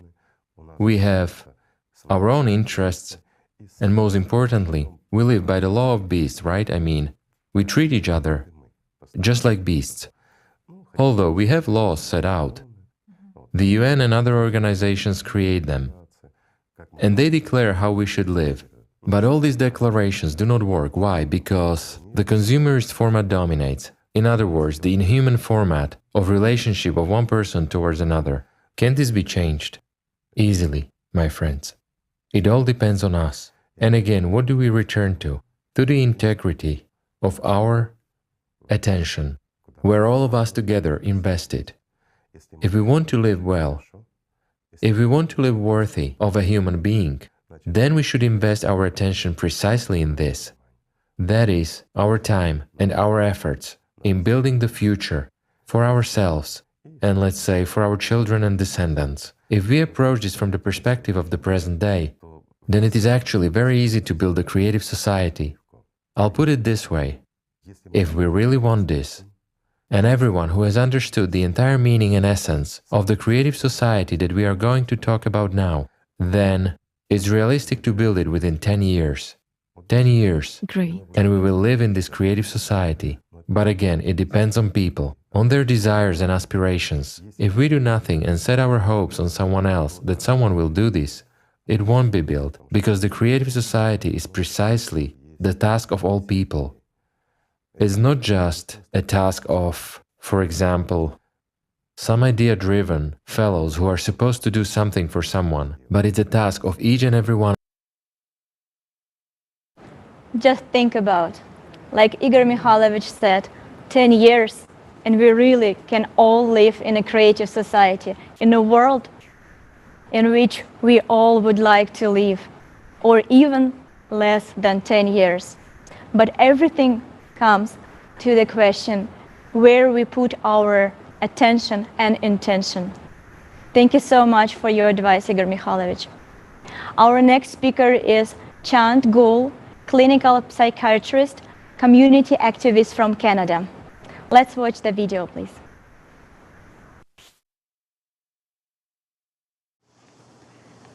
I was honored when ALLATRA International Public Movement approached me to share my vision about the essential pillars of a creative society. It was an opportunity to also reflect deep within myself to explore what I consider as inherent conditions that need to be met for a creative society to prosper. Every one of us will have a different definition and a respective rich vision based on our personal nature, the life we have experienced, and the storms we have weathered. For me, society starts at the human level, where every human, regardless of age, gender, faith, ethnicity, religion, and nationality, is of main value. Where the safety and interest of each of those humans are safeguarded, where each of those humans have a supportive infrastructure and favorable conditions that allow them to carve out the best of human qualities, and where every human perpetuate the cycle of humanity. The essence of it all, for me, begins by giving the power to the people, where the nation's resources are used by the people for the people, where decisions pertaining to everyday life and value are not imposed to the people, but made with consultation of the people for the betterment of the population, for the purpose of establishing a creative society where we can breathe freely.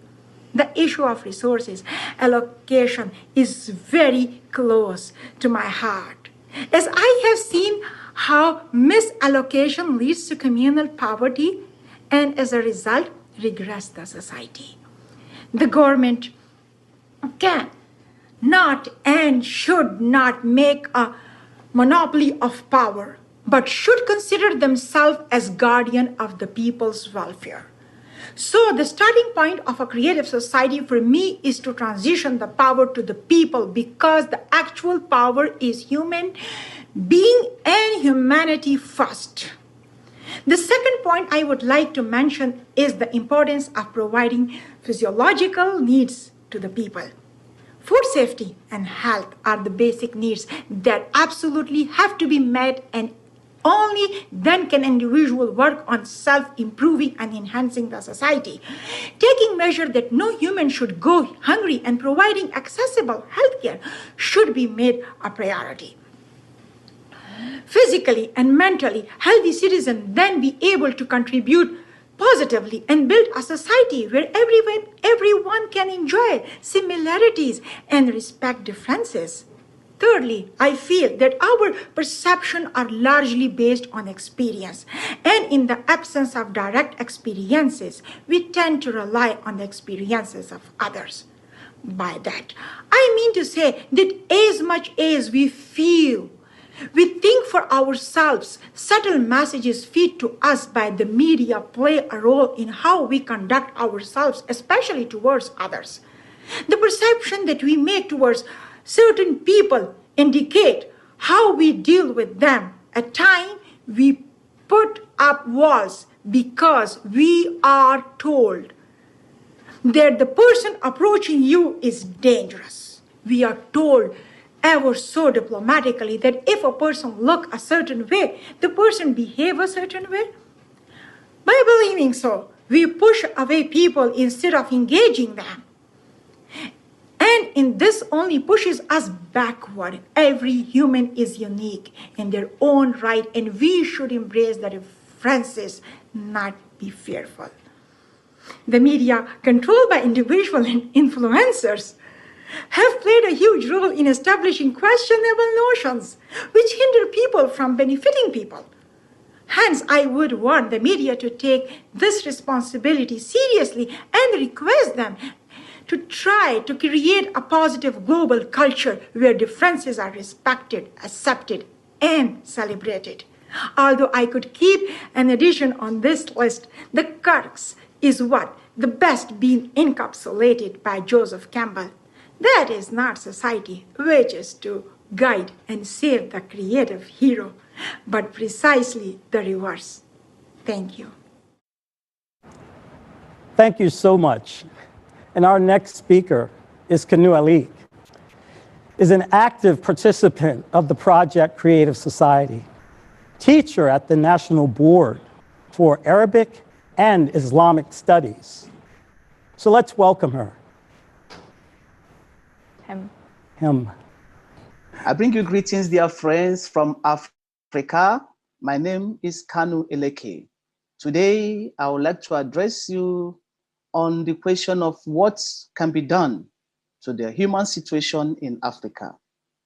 Africa is a testimony of God's plenty, but today the story coming out of Africa is one of poverty, corruption, hunger, famine, flooding, revolution, civil war, terrorism, and of course, migration of all kinds, both legal and illegal.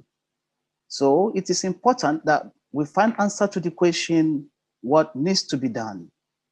For years, we have tried one vector of consumer system with another consumer system. Sometimes we succeed, only to find out that we have only replaced a sick old lion with a hungry hyena. This is the problem of the consumerist vector of behavior that promotes power and profit over humanity, so that today we and our society are on the verge of total disaster. And the question I asked is this: isn't it time that we tried the alternative humane model of creative society? Isn't it time that we built a society where all of us can feel safe, happy, and everyone has the chance to develop their creative abilities and talents? This is the creative society that we are talking about, that we all are dreaming of, where human values are prioritized and everything is made to work for the human. I have had some people express doubts about the possibility of the creative society. Oh well, this is not surprising, coming as we do from the consumer-oriented society and its consciousness. But I doubt if there is anyone here who does not want the good life for himself, who does not want to feel safe, happy, both for themselves and their loved ones. If it is possible for one, then my friends, it is possible for all. After all, humanity is one big family. Some will say that this is utopia, but no, it is not utopia, and it is not communism that we are talking about. Don't misunderstand it. We are talking about creative society, a society where the concept of power is absent. In the creative society, humanity is the center and focus, where there is priority given to the creation and expanding of opportunities for everyone to implement their creative abilities and talent, and to live fulfilled lives without any form of suppression. In this society, everything is simple, everything is transparent, and everything is open. Oh well, dear friends, I have gone this length to show that the creative society is going to be good for every one of us. We all want to live the good life.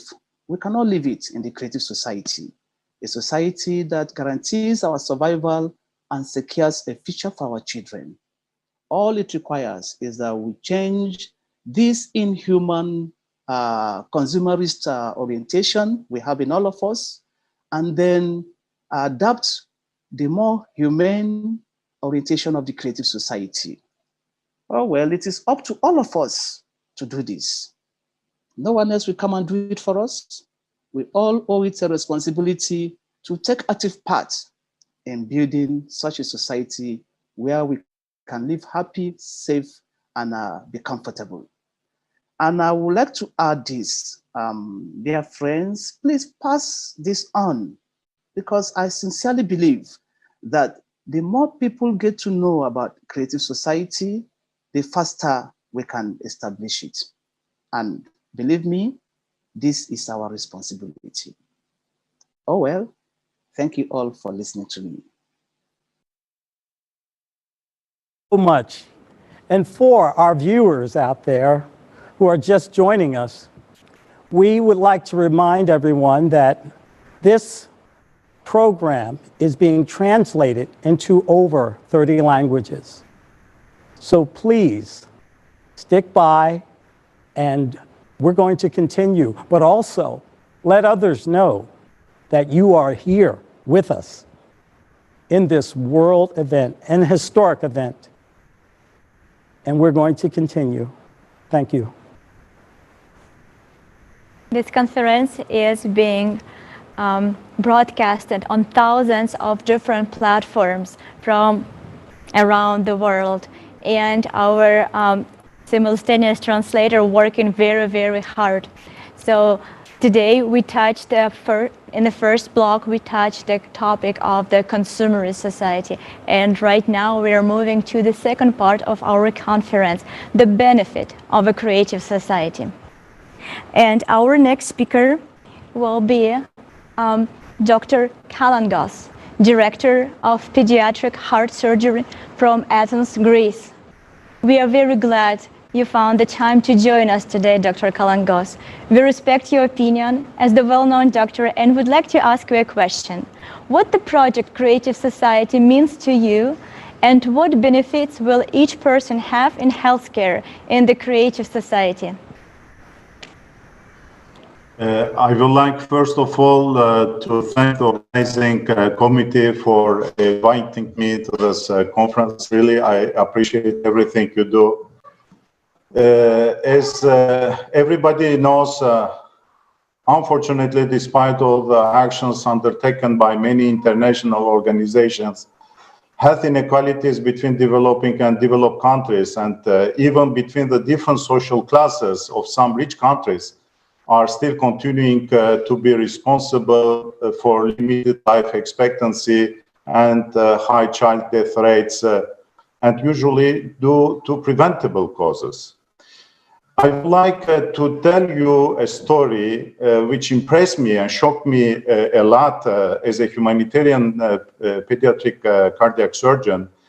In one of my missions in Mozambique, I remember very well, it was in 1999, and I have just started doing missions, humanitarian missions, and I operated the first humanitarian cardiac cases in Maputo, in the capital city of Mozambique. And this story will reflect the conditions in the majority of developing countries, and it will summarize what people unfortunately afford as conditions in this developing countries. I operated on a 5-year-old boy who was suffering from a severe cardiac disease. Unfortunately, 5 days after his surgery, he died. When I met his mother, a pregnant lady, to explain the situation, she told me that she made 600 kilometers to bring her child to our center. She told me that she spent more than 6 months to collect the money for the trip, and for this reason, she was not able to bring earlier her child to surgery. She told me that her husband died in a car accident 3 months ago. She was then rejected by her family, and now she has no money to bury the body of her child. It's shocking. I immediately decided to give all my money from my pocket and ask the director of the Heart Institute we created in Maputo to engage her in the kitchen. 1 year later, when I returned again to the Heart Institute, I noticed that her life was completely changed. She delivered the baby, got married again, and was still working in the kitchen. I realized that hope is the last human feeling which disappears only with our death. I realized that by changing the consumption-based modalities of our society and adapting the values of the creative society, we can easily improve many inequalities by deploying this kind of minor actions. Thank you so much, Dr. Kalangos. Thank you. We are very valued your opinion on that topic, because without the healthcare, we human will not survive, and we really need to have a good, affordable healthcare, equal healthcare, I would say, because healthcare is the human right. It's a fundamental human right. So thank you so much for your time. Thank you. Thank you very much. And I would like to announce our next speaker, Alina Fedorova, entrepreneur from Switzerland. Yes, hello everyone again, and thank you, Professor. I agree with you, because after working in the medical care for more than 15 years, I can tell you all for sure, it's not a health care, it's a profit care. This would be the right term to call it. And I see how people with low income are denied necessary medical treatment at the same time when wealthy people undergo unnecessary medical procedures. And basically everything depends on where you live, but even more so on how much money you have. And this is terrible because it triggers in us people an animal survival instinct. And I saw how it pushes people to do anything to have money. for any means, because it concerns the health of your kid. And wouldn't you do anything to save your kid? But this is crazy. And it turns out that value of your life depends on the size of your wallet, guys. And let's not fool ourselves. In the consumer format of society, anyone can find himself at any moment without money or unable to afford any medical treatment. But the thing is that besides that we are being told that it is normal, the worst thing for me is that, you know, we all accept it. This is crazy, we accept it. And we need to build the creative society where life of every human being is valued. And yes, to find a solution to the problem, yes, first we have to answer a question, why it is happening. And I think we answered already this question, it's consumer format of the society. But then we should unite all mankind in one common goal, building the creative society based on 8 foundations. And the first of which is human life of all of us. This is important. Thank you very much. And I pass the word to the studio. Thank you very much, Alina. Thank you for reminding that the first foundation is the human life, the value of human life. It's very important. And talking about healthcare, yes, for the doctor, it's very difficult to see that people are dying. And it's even more difficult to see that you can help, you can prevent, but the system will not allow you to do so. And definitely we will not have that situation in a creative society because of the first foundation, right? We will do everything possible in order to save our lives. And our next speaker, Tatiana, from Switzerland, will tell us more about benefits in a creative society, in a healthcare sphere. Здравствуйте еще раз. Очень рада. Спасибо вам, что вы мне опять даете слово. Если говорить о медицине в созидательном обществе, мне бы хотелось не входить в вот такие какие-то фантастические прогнозы, там, что будет, а может быть так, а может быть вот так, потому что уже сегодня есть сотни разработок.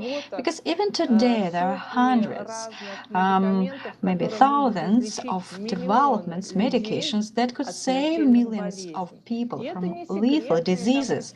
And this is not some secret developments. These are medications, appliances, and technology that just aren't available to everyone. I'll just give you 2 widely known examples because it concerns everyone, and you can find these examples and see the evidence to them.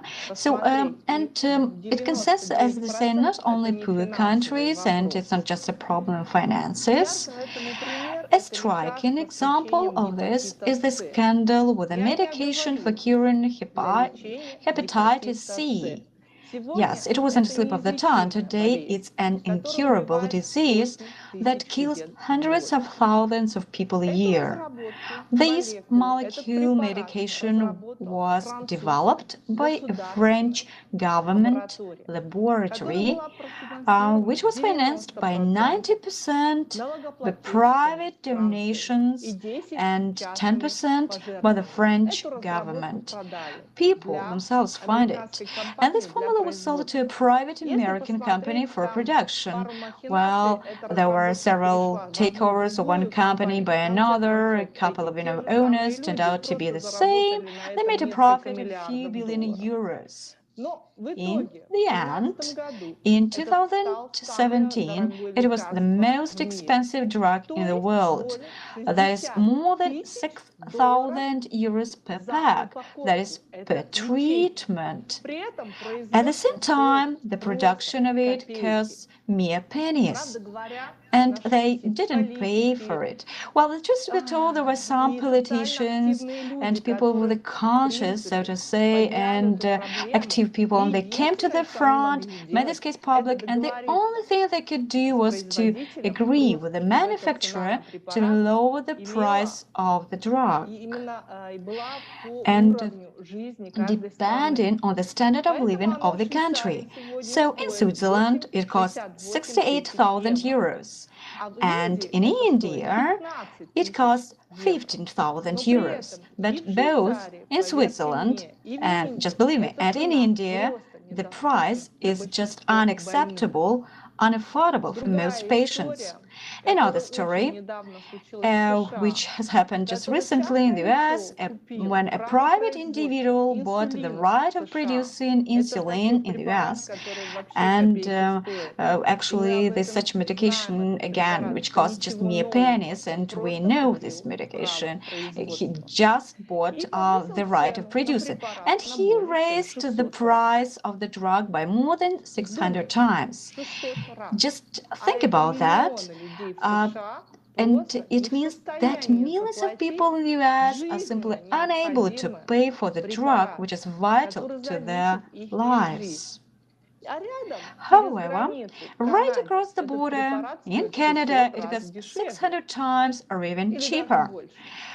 The aid funds, volunteers, and so on are scandals just have been organized to help these people, because even with a high income, it is impossible for a family to afford such expenses. So, I'm not talking about new developments that might be in a few days, but we are talking about the politicians and which interfered and went against big businesses. We are just now talking about what is working today. In the creative society, healthcare should be healthcare and should be available to everyone in any corner of the world, just not depending on the person's status and just because he is a human being. And we, as a creative society, we should be responsible for every human life. And talking about healthcare and just workers, they're workers out of sheer enthusiasm, and they're trying to cure lots of patients. And in this creative society, healthcare personnel are respected and well-paid professionals, and we entrust our health to them. Thank you very much.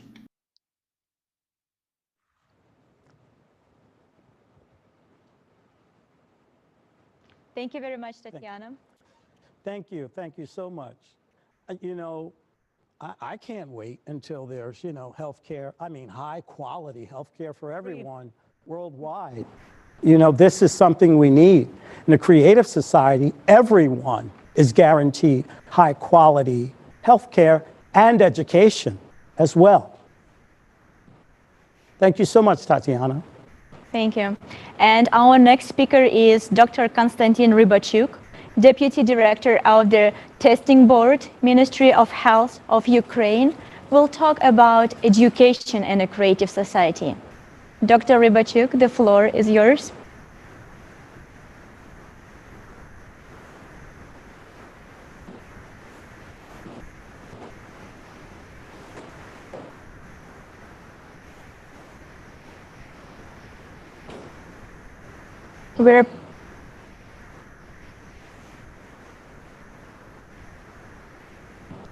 We have some technical issues with Dr. Konstantin. We will come back to Dr. Konstantin shortly. And right now we can invite Alexander Masny. Alexander Masny is a bioinformatician from Germany, and Alexander will tell us about benefits in science. It's very exciting. Yes. Alexander, welcome. Yes, I will tell you about science and technology as well, how it will look like in creative society. Actually, as Tatiana already mentioned,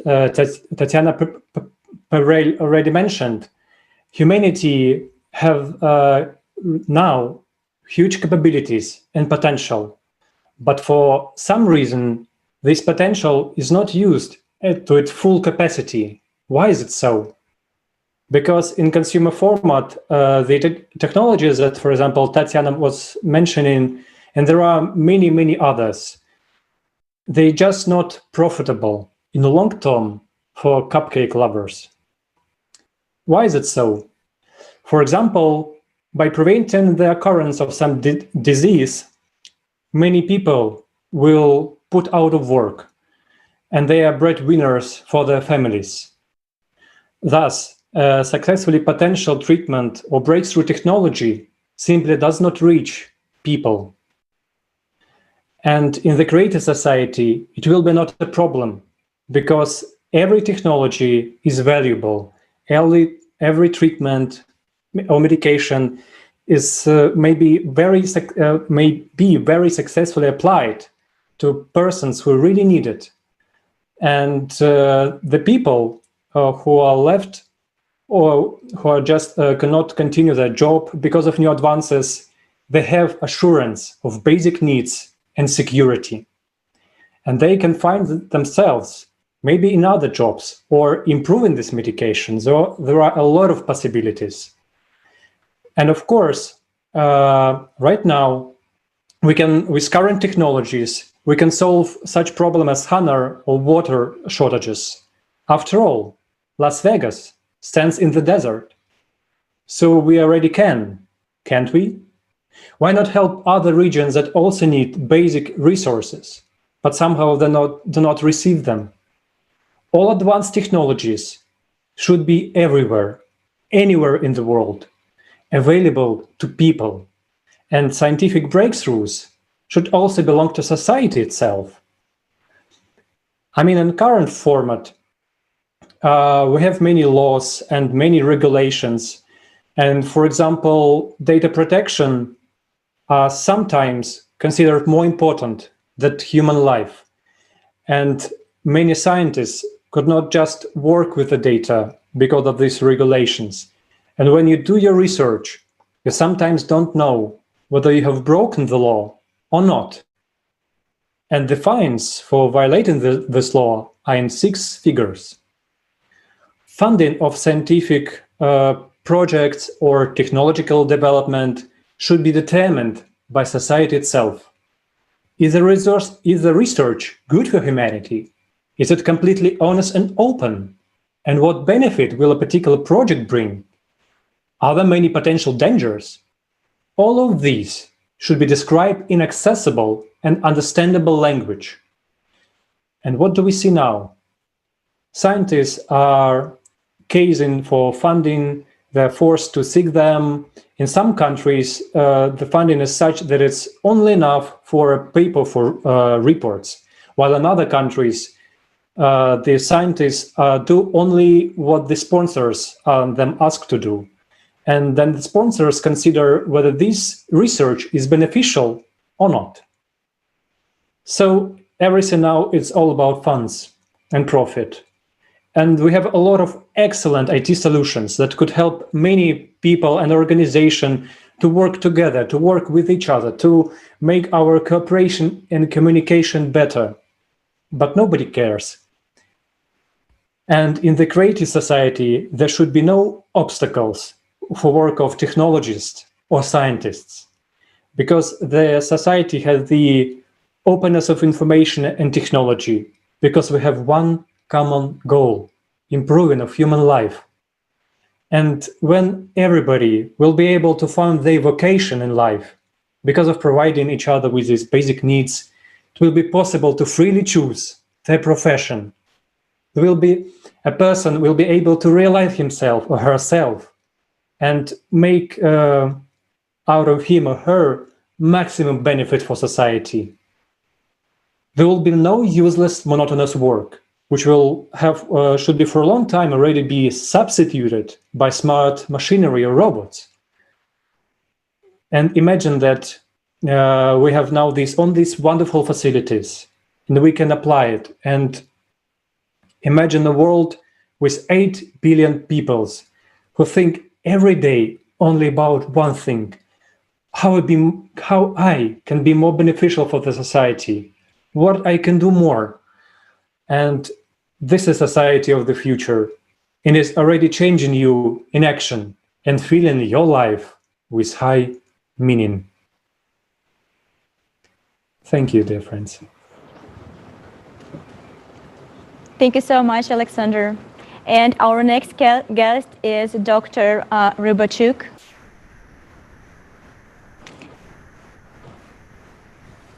Let's talk about education in a creative dear friends, society. and welcome. I will speak about the project Creative Society Global Talk on Education. The project Creative Society Global Talk on Education was launched with the intent to find out from world-known experts how we can change today's society format of thinking and living from consumer into the creative one through education. Within this project, we have communicated with many internationally recognized experts in the field of education, current and former ministers of education, government advisors, international education thought leaders, CEOs, and heads of global education associations. All of them were asked questions about how to build the creative society, about problems and challenges that today's system of education is facing and how to resolve them. All our international experts have stressed that we all need to live in peace, friendship, and understanding between each other. All of them have mentioned that today's education has come to its dead end. We're trying to reach good results in the exams, get good grades for the courses, trying to be on the top of some list, etc. However, we forget the most important part, and this is to be a human being. We have forgotten about human and moral values that we need to raise in our children. We have forgotten vital things which are finally aimed to make us human beings. We have spoken a lot about upbringing, which from their point of view is the most important part of education. That we need to teach our children how to love and respect each other, how to cooperate and help with each other. We have spoken a lot about the culture of self-improvement among teachers and pupils, which has to be both professional and personal. We have also spoken a lot that without upbringing, which has to be based on universal human and moral things, we are risking to bring up greed, selfish, and educated monsters. Unfortunately, today, we still have such examples. We have doctors who, instead of helping people and providing professional medical treatment, are only trying to earn money, selling and prescribing medications which have controversial effects on patients. We have educated economists and financial experts who are purposefully lowering the cost of some foreign currency and thus playing against the well-being of millions of families in that country. We have talented scientists and engineers who are sadly creating weapons of mass destruction and guns. Right now, I'd like to read a short letter that one school principal sent to every teacher he employed. A very old letter, but very important. Dear teacher, I have survived a concentration camp. My eyes saw things that no man should ever see. I saw how educated engineers were building gas chambers. I saw how qualified doctors poisoned children.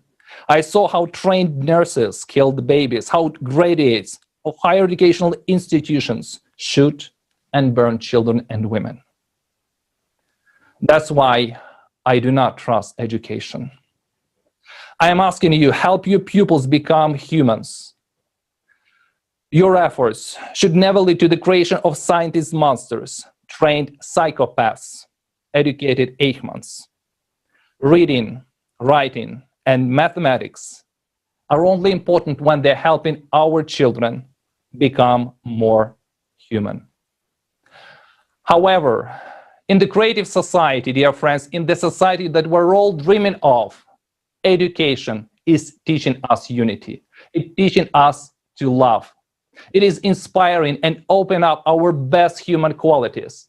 This is education, which teaches us how to love and respect each other, how to live in peace and friendship together. This is education that opens up our individual potential and helps us to become highly qualified specialists with high moral and human values. This education, which is free of charge and easy to access for every person and every child anywhere. This is education which teaches us creativity and how to use our individual potential for the benefit of the whole society, how to be a caring and responsible person. This is education which teaches us to value life and freedom of choice of every person and teaches us creative ideology. Isn't this the education that we're all willing to have and give to our children? Thank you. Thank you. And thank you. Thank you so much. This education that we have today does not help us to evolve. And today we get to talk about that. We get to talk about the education that we needed, but also what our children need right now in order to build a creative society. And today we're educating each other in this world as we sit here and talk about this message to everyone with this realization. Thank you very much, Dr. Rybachuk, one more time. And our next speaker is Dr. Negi, principal at Sanjeevani World School, will talk on the need of creative society.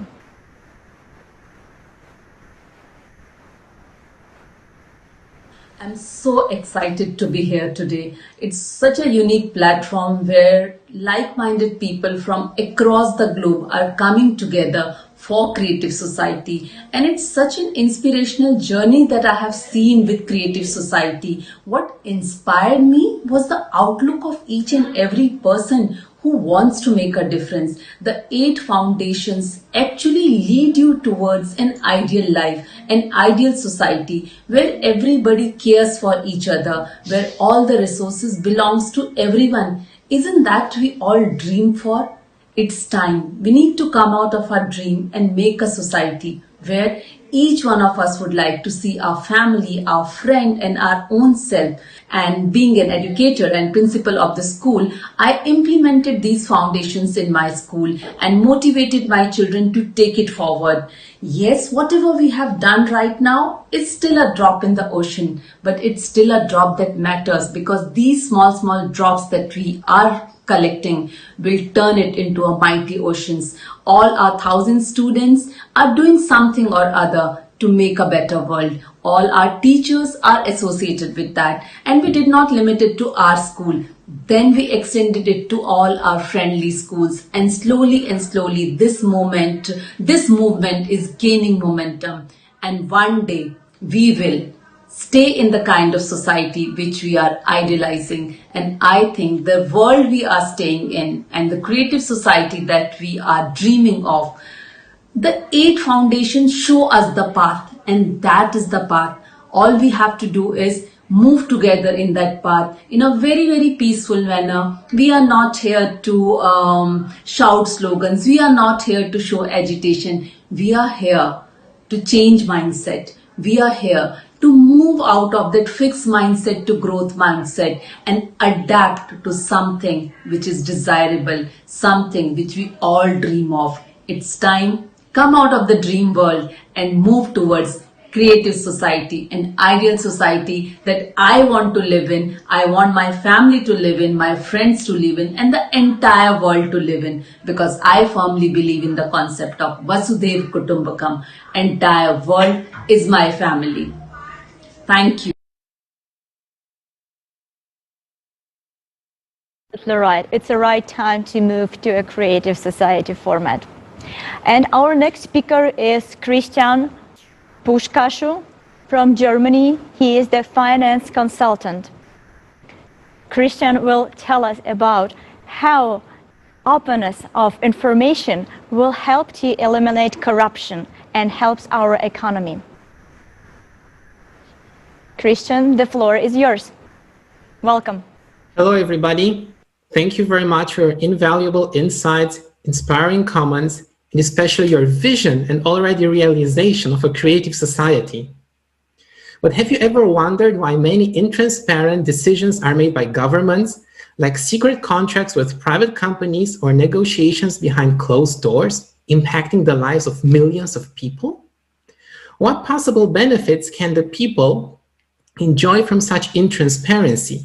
If such decisions were made for the benefit of all people, would there be a need for secrecy in the first place? If there is nothing to hide, there is no reason to keep it secret. Be open, make it public, simply be transparent. Honesty and transparency of public decision-making, and in particular public spending, are a key foundation of a creative society, as I outlined in its fourth foundation, as we can see now on the screen, where the truth is the norm, not the exception, as it happens today. Full transparency of public spending in a creative society would involve a real-time tracking of the entire public spending at all levels of government.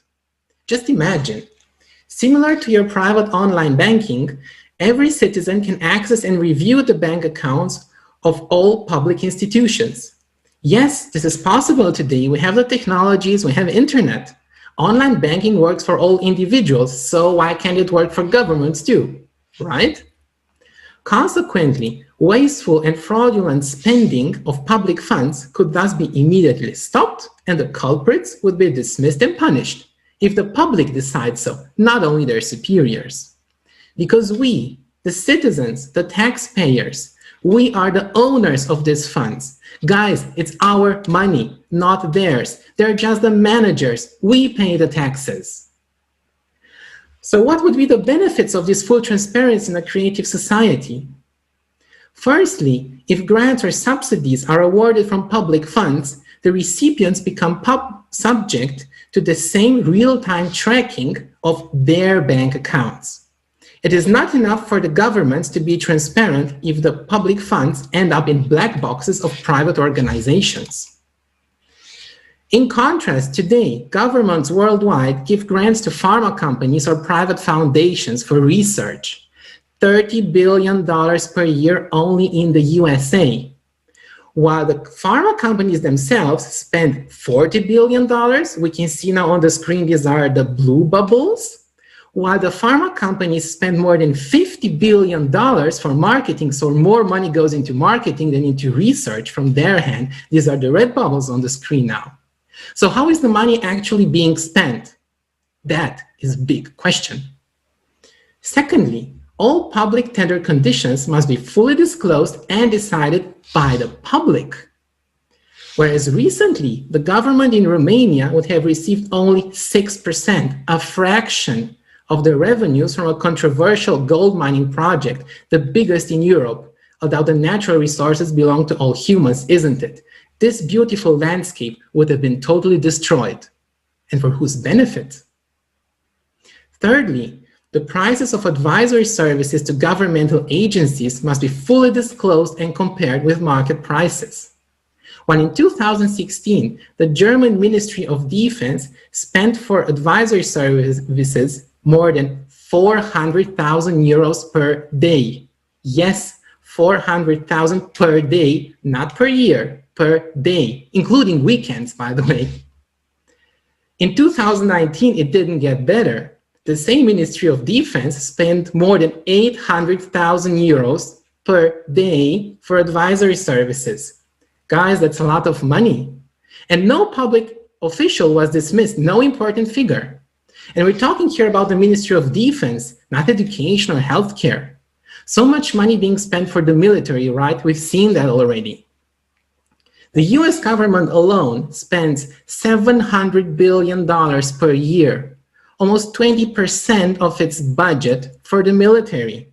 we can see here at the outlays for defense, 700 billion out of 4.4 trillion. This was discussed before. So imagine if we spend these amounts of money for high quality medical treatments, for scientific development, for civilian purposes, so many people could be cured every day from deadly diseases. In a creative society, there is no need for defense in the first place, while healthcare and education are top priorities indeed. Therefore, not a single public institution or public servant may accept any gifts or payments or sponsoring from private individuals or companies. In a creative society, public institutions and public managers are financed only through public funds. They are accountable not only to their superiors, but to the entire public. Only such a framework can ensure that people who are really interested in improving the lives of everybody, of the entire society, in managing public funds responsibly, ultimately respecting and caring for people, right, are indeed in charge of our public institutions. Our public institutions, ours in a creative society that we can build. Thank you for your time and attention. Thank you so much, Christian. Right now, you answered a very important question for all our viewers, because we got questioned a lot how you will be able to build a creative society, where you can have, will you find the funds for that? And right now, we can see very clearly why we don't have a free healthcare right now, why we don't have a free education, just because we have a corruption. And the question is, can we fix the corruption in a consumer society? Let me simplify. Corruption is a very difficult word, but what it means? It means greed and fraud, right? Can we fight greed and fraud in a consumer format? No, because that's the foundation for the consumer format. What needs to be done? We need to change the format from a consumer to a creative. Thank you so much, Christian. And I would like to introduce our next speaker, Nizam Ahmed Zaid from Uzbekistan. Nizam, welcome.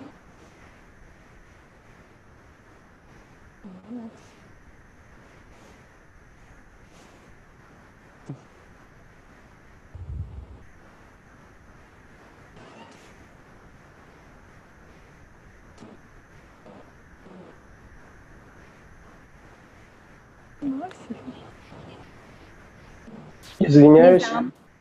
Ассаламу алейкум, здравствуйте. Благодарю за возможность говорить. И хотел сказать, что созидательное общество — это тот мир, к которому стремился пророк Мухаммад.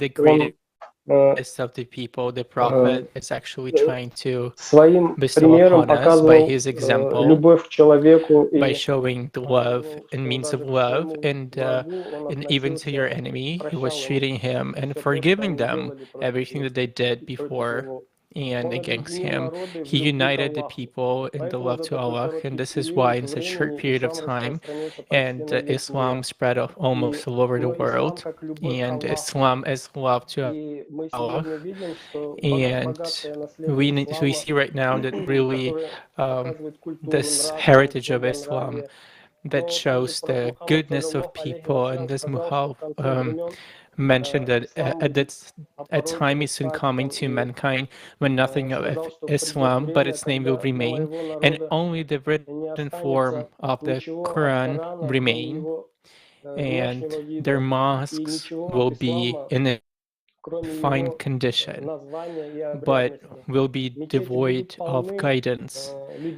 Their learned man will be the worst people under heaven, and corruption coming forth from them and returning among them, and that will be spreading the differences among the people. And as we see right now, and as we know that the lovers of cupcakes or something, they saw how planes and how they were blowing up and hit the buildings, and the people actually have their hands tied and untied, and they called it Islamic terrorism, and it was a diversion against the Islam of any types of sorts, and for many years. And it actually made their hands free, and so they entered Islamic governments, they destroyed the governments. Millions of people were killed or injured, or at the line of catastrophe, and of course, the elderly and children were suffering. And the terrorism does not have any nation. The terrorism does not have a religion. They only have the owners of the terrorism, or who raise them or fund them, and the terrorists they also have that they're serving to serve the God, or they're understanding that they serve the God. It's like they shift the attention, or they shift the understanding. They zombify the person. They give them drugs and arms, and so they create such a violence in the world that we observe right now. And looking at all of that in the world that we have, apart from feeling really bad and sorry, and that I didn't know what can we do, like what can be done for it to be stopped all at once, because it's impossible to just see all of that and do nothing. And as if you feel that you're the one and there's no understanding of what to do, as you feel like dust in the wind, but still, because of the Creative Society project, and because of the people of goodwill and this project, I became as a mountain, I became as a stone. I know the objective, I know where I'm going for, and I know what is needed for all of that violence to be stopped. And I really call upon all of the Muslim people in the world and all of the people in the world to join us, to join this project, because every single Muslim, you know that he's supposed to do is to remove the stone from the road, or the burden on the path for each and every other Muslim supposed to do good and only the good deeds. And about that, Allah, may peace be upon him, try to be in front of the others in the good deeds. No matter where you are, Allah will lead you to all together in His name. He is possible to do anything, so that what else kindness and goodness you're supposed to have than the buildup of the Creative Society that would allow us to stop the wars, stop the hunger, and all of that madness that is happening right now in the world. And this is the main thing, as every Muslim is supposed to thrive and try to achieve, and to join and to spread the word, spread the knowledge on the Creative Society. And in the end, I would just really like to finish with the words from the heavens that are really up to date at this moment of time. And He has given us a prophet. Just try not to separate, and thus the Quran are telling the following the words of Allah. The family of Iman is said, hold firmly to the rope of Allah and all together, and do not be divided. Remember the Allah upon what you're doing, that there's no enemies, and only unite with your hearts. Thank you so much. Thank you. Thank you so much. Thank you, Nizam, so much for your sincere words and from your heart. And yes, I agree with you. Many people in this world that are somehow an image is drawn that they're terrorists are the very people used. And we see the same thing in Christianity and amongst other people's behavior all over the world. Thank you so much, Jason. You know, I understood that there won't be any more terrorists in the world. And why? Let's explore exactly how these terrorists are born and how their behavior is formed. They feel an inner call, a desire to help. But the economic situation of this consumer society allows them to be manipulated. Here's a short example. Imagine you've lived your whole life in a mud hut, and an individual who has billions of dollars pays another organization to round people up and get volunteers. They pay you $50, and it's 600% more than your income. What are you going to do? Now, this is a religious person, very faithful, but he has a family to feed. Does this somehow excuse his actions or any actions that are against mankind? Of course not. I'm asking you to look at the behavior of how it's manipulated. It is manipulated by these very elite, these people who come to us and manipulate our behavior through the conditions of the economic situations all over the world. Now, these people who we call terrorists, imagine for a second in a creative society, a person who feels that faith, who feels the responsibility for his family, who feels the responsibility for his society. We all know such people, right? It may even be a brother or cousin that we grow up with in similar conditions, and we make one choice and they make another. But what creates that condition for those choices? It is this economic instability that creates this, and the leverage of those people that we give our power to.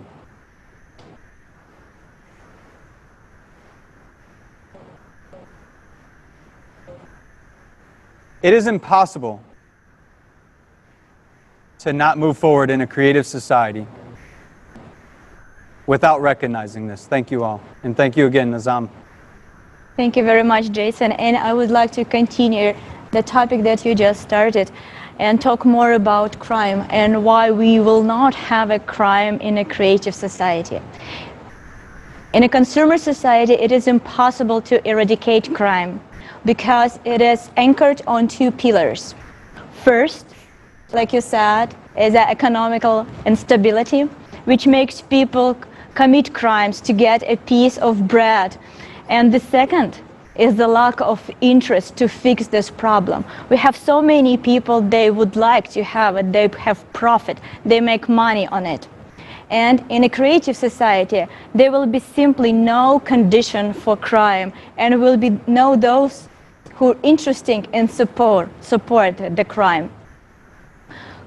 I would like to give you one example. So here in Georgia, Georgia has been considered a human trafficking hub since 2005, when the FBI first identified Atlanta as one of the 14 cities with the highest incidence of sexual trafficked children. Just think about, like, why do you think we have it? Maybe because we have a very big international airport, or maybe we don't have enough police in our state. No, not because. We have this problem only because we have a demand for that. And in a consumer society, we will not be able to fix that problem. Doesn't matter how we will strengthen our laws or enlarging the police department will not help. Demand is the very important thing, and we need to fix it. That's not what in a human society, how we should really interact with each other. And our next speaker, Adrija Biswal, she will talk more about perspective of creative society and how creative ideology will help us to become a better human. And I believe a creative society is an essential part in everybody's life, because that is what is going to make the difference in the future and resolve all these problems that we are facing today.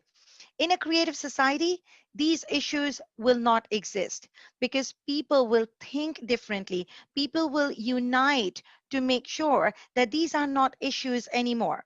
So for example, if you look into child trafficking and if you look into child labor, if there is education, if there is a proper norm of children need to get educated, children should not be exploited, the very first foundation of our creative society where we value human life, where we respect human life, if we did that as individuals and we respected children, we respected humans for what they are, then would we be exploiting them? Would we be doing trafficking of them and harming their soul, their emotions, their body, their physical well-being? And all of these will just disappear because we are educating our men to respect women, and we are educating our daughters to be more fearless and self-sufficient. And that then goes on to the second bit, which is domestic violence. If we treated our children properly and we gave them the right upbringing in a creative society where they are nurtured, they are loved, we respect human life, there is acceptance, there is tolerance, and every child is treated with the same level of respect and dignity. They deserve the education, they deserve that chance to make a difference in the world. Then imagine those children will grow up to become much more responsible citizens. And those citizens will have love, respect, tolerance, humanity, empathy for everything that they do. They will be the leaders of the creative society. And imagine if we have people that love and respect, then would there be violence? No. We will have a much more peaceful foundation. And peace begins at home. Violence begins at home, and that's where we need to replace that violence with peace. If fathers and mothers are tolerant and they're not fighting and they're not creating that negative environment for their children, then automatically you're imbibing peace. And how do we do that? By spiritual transformation, by personal transformation. If each one of us embraced the creative society values and our 8 foundations, and we respected human life, and we respected our people, our neighbors, our friends, our families, our children, then we would be a much more healthy society. We would be a much more positive society, contributing towards a higher notch of humanity. Thank you for that. And next, we have a video clip with the participation of Igor Nikolaevich Danilov from the video Creative Society Unites Everyone. Let's see that clip. While the creative society is first of all the fairest and the most honest society, what is it distinguished for? We already discussed it and we will repeat it here too. After all, a consumerist format is actually an order where a play with people's lives is going on. That's the first point. But even those who play with people's lives, their lives are also being played with. Moreover, in the consumerist format, let's say, all conditions are really formed for the vilest human qualities to predominate. This is encouraged and supported. They write one thing on paper, but in life, something totally different happens. Because those to whom we have delegated power say one thing, but act differently, and they create such conditions where all our low animal qualities flourish. Hatred, anger, hate among brothers, and many other negative factors where everything originates from. There is sheer manipulation of consciousness. Mass media are used for promoting negativity, and absolutely animal patterns are imposed on us. So this animal dominates over everything humane in us. Yet such conditions have been created that human qualities in our, let's say, what should predominate, is an unfavorable state. Why? Because any manifestation of humane qualities provoke amazement in a crowd, and a person who lives by true and genuine altruism is regarded by the crowd as a mentally unhealthy person, that he wants something and wants to deceive. There are such mindsets. So if a person really does something as a volunteer, does something for people, it means he's either insane or receives some benefit from that. Thank you so much, Igor Mikhailovich. Yes, indeed. The difference between consumer society and creative society, it's like a hell and a heaven. And with each new speaker, it becomes more and more obvious today. So, how do we make this transition from a consumer society to a creative society? Our next speaker will tell us about how social transformation happens, Why is it possible? And what is the role of each person in building creative society? I would like to announce the video interview that we took with Stefan Schwarz, Distinguished Consulting Facility of Saarbrück University, BIAL Fellow, Award-winning author, columnist for the journal Explorer. Let's watch the video. About 3 years ago, gay became LGBTQ. Now, nobody ever got on television and said, okay, we're going to make this change, or some major authority said this, or whatever. But if you do a Google on word frequency of inquiries, what you'll find is that people stopped using gay and they started using LGBTQ. Those are all things in which social transformation took place, not because of military power or official authority or any of those things, but simply because ordinary people changed their consciousness about it. So the key to making nonviolent social transformation is that each individual must personally make a change in consciousness. And when they do that, there's no force that can oppose it. That's how Gandhi got independence for India without a war. That's how Martin Luther King created the civil rights movement. So this is the key to making change, is not that you have military power or great wealth or any of those things, but that you are committed to well-being and fostering well-being, and everything that you choose always supports well-being. There is a process I call the quotidian choice. Quotidian is not a common word, that's why I chose it. It means daily, ordinary, mundane, because every day you make dozens of little choices. The things that you buy, the shops that you go to, all that sort of thing. That most people don't even think of it as a choice, but in fact, it's a vote for a certain consciousness.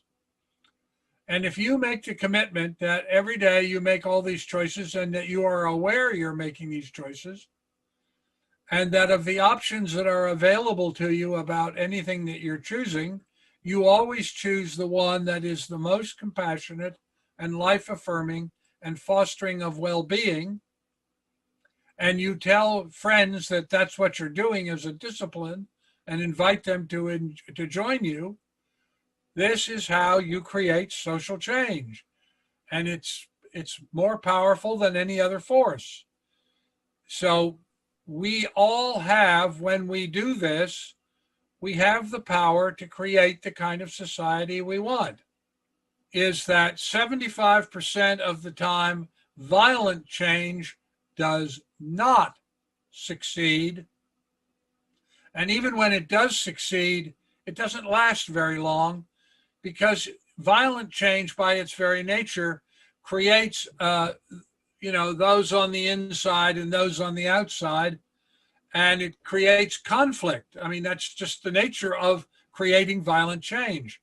So when you create change by violence, what you do is you create a group of people who are the outsiders, and they resist, and inevitably there will be more conflict.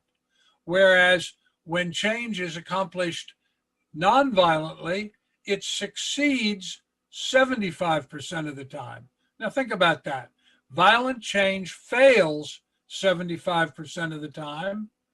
Non-violent change succeeds 75% of the time.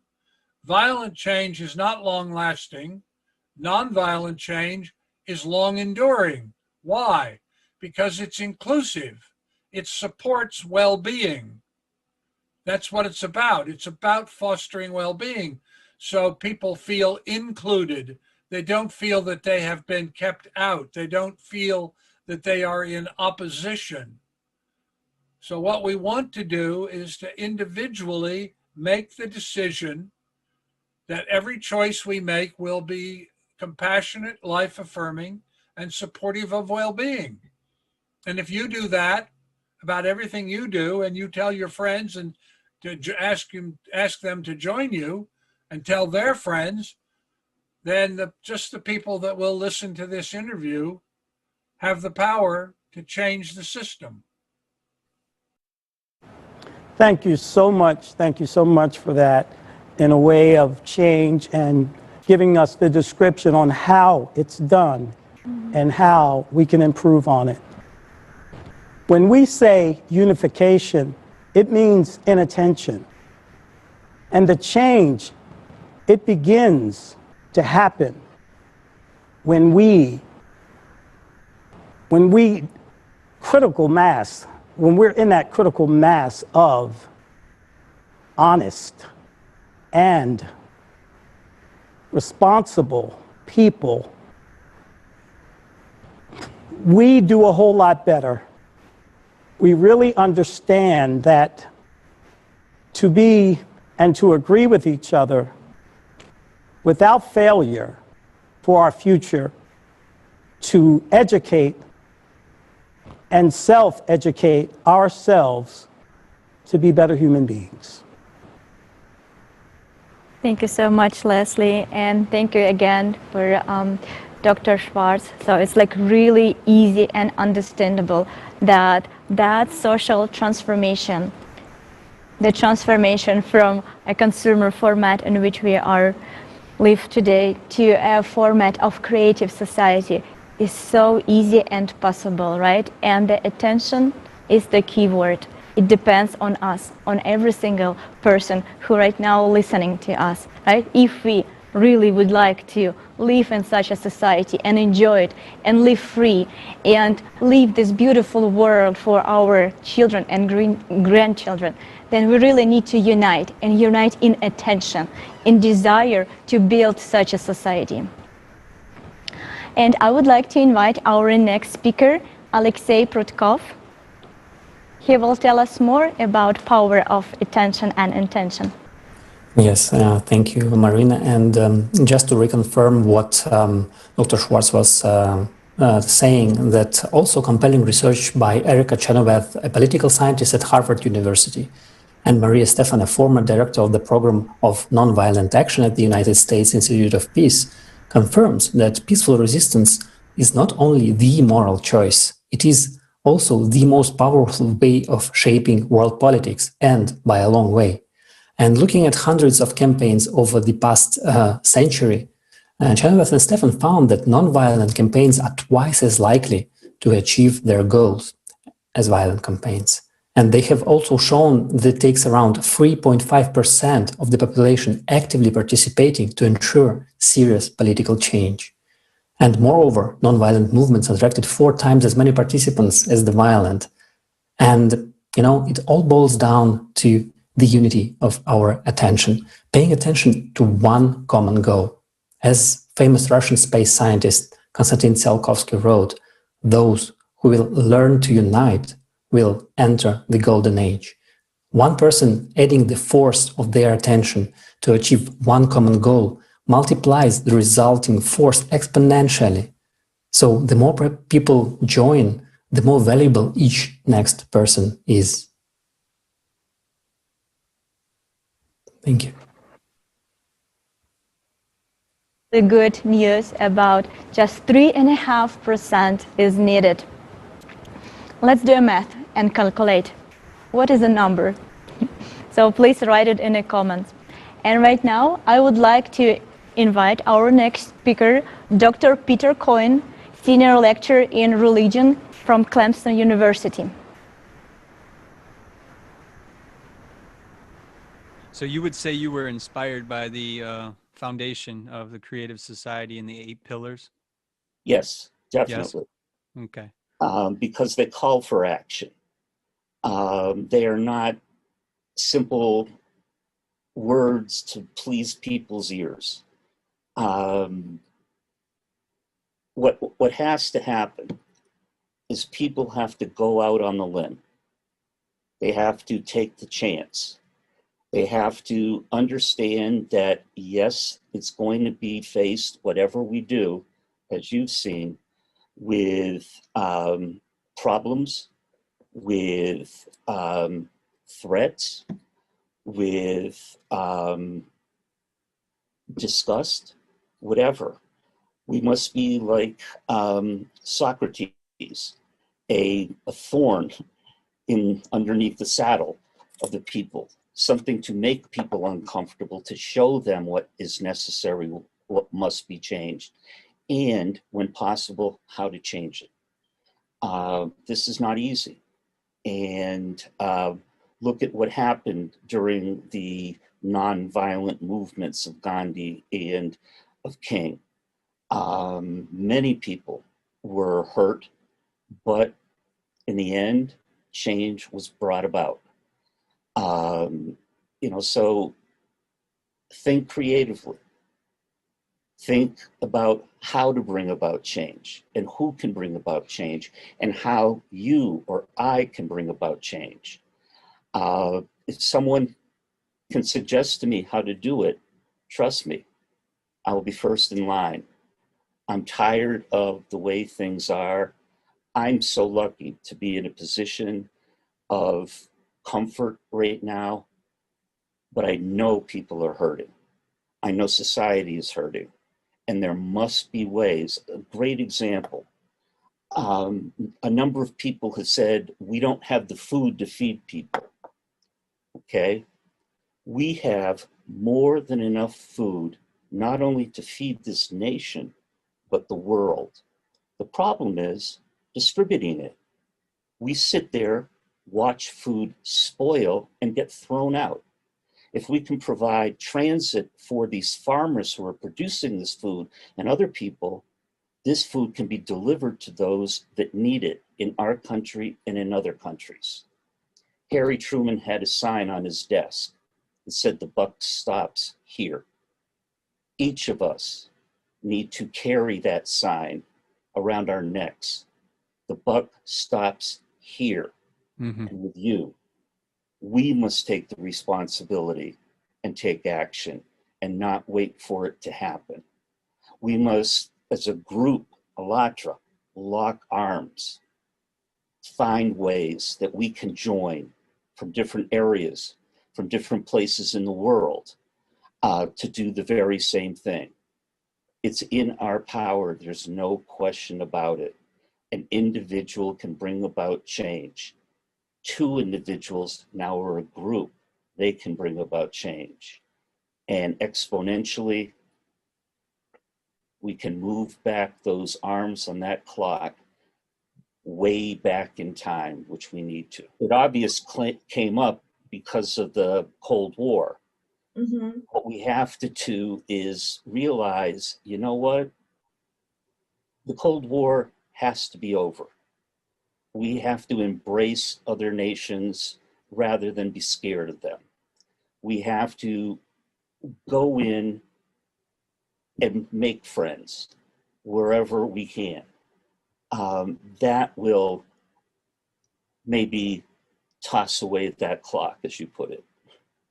A person you don't know is the other or them.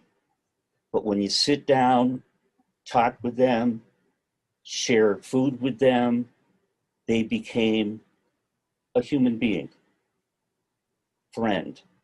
And that's what absolutely I agree with you. Tomorrow, you meet someone, approach someone who you don't know, who's different than you are. Engage them. That's another important word, engage. Try to meet someone new as many times as you can. Try to get involved with different groups as many times as you can. It will be amazing what you'll learn from other people, from other generations of people. It's, I hate to use the word, but contagious. Let's make this idea, let's make this society, let's make Alatra contagious in the world. Thank you very much, Dr. Cohen, for your kind and sincere words. We really appreciate it. And for our viewers who just joined us, I would like to announce that you're watching right now an international online conference, Creative Society United We Can. This conference is simultaneously translated to 35+ languages and broadcasted to thousands of platforms on social media and different types of media. Millions of people are watching us right now. And dear viewers, thank you so much for your kind comments and questions. We definitely will answer them. Yes, you have definitely brought the world together. We are united. We are United Nations today. We are United Nations right now of people. And that is so important for our world today. Absolutely right. Absolutely right. And today we gathered here to talk about the change. But many people think that change can only be done through revolutions or through some going on barricades, violence, and so on. This world has seen a lot of those actions, and none of them brought the actual change. This world doesn't need any more revolutions. It needs evolution. And basically, we have everything to do this, and it can only be done within the legal ways, within the laws of each country, because the constitution of each country says that the highest power belongs to people. So why won't we use our right as people to elect those who are willing to implement the 8 principles, 8 foundations of the creative society into the constitution of each country? And those people will show up. We only have to create a demand for them. We have to let them know that we need this change. We need to share this on social media where hundreds of followers each one of us has. And it's just so easy to talk to your friend and your family about issues that are really important, because it's future of us and our children. And only together we can make this step from consumerism into the future of humanity and future of constructiveness and creative society. And all the steps on this path can also only be done gradually and in accordance with the 3rd principle of the creative society, which says everything has to benefit a person. So none of those steps can hurt any person's benefits or our life in general. Everything has to be implemented gradually only to benefit us. And of course, the most important 1st principle says that human life is the most important value. So no life should be sacrificed into the name of any great whatever excuse we find. We only have to do it cherishing and really valuing every human life. Thank you. Thank you. Yes, and what was very inspiring that today we heard that the creative society can be built in less than 10 years. Can you imagine? We can actually live in a beautiful world in less than 10 years. So how do we do it? Let's talk about the stages of the creative society. And as was mentioned just now by Tali, they have to be done gradually. We have to go step by step in order to build the creative society. So the first stage of building the creative society is the informational stage. Globally, people need to know about the creative society. This is the most important stage. When each person understands what creative society is and supports it, then they can go on the platform.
Thank you. Yes, so this step is very important. And what is it going to give?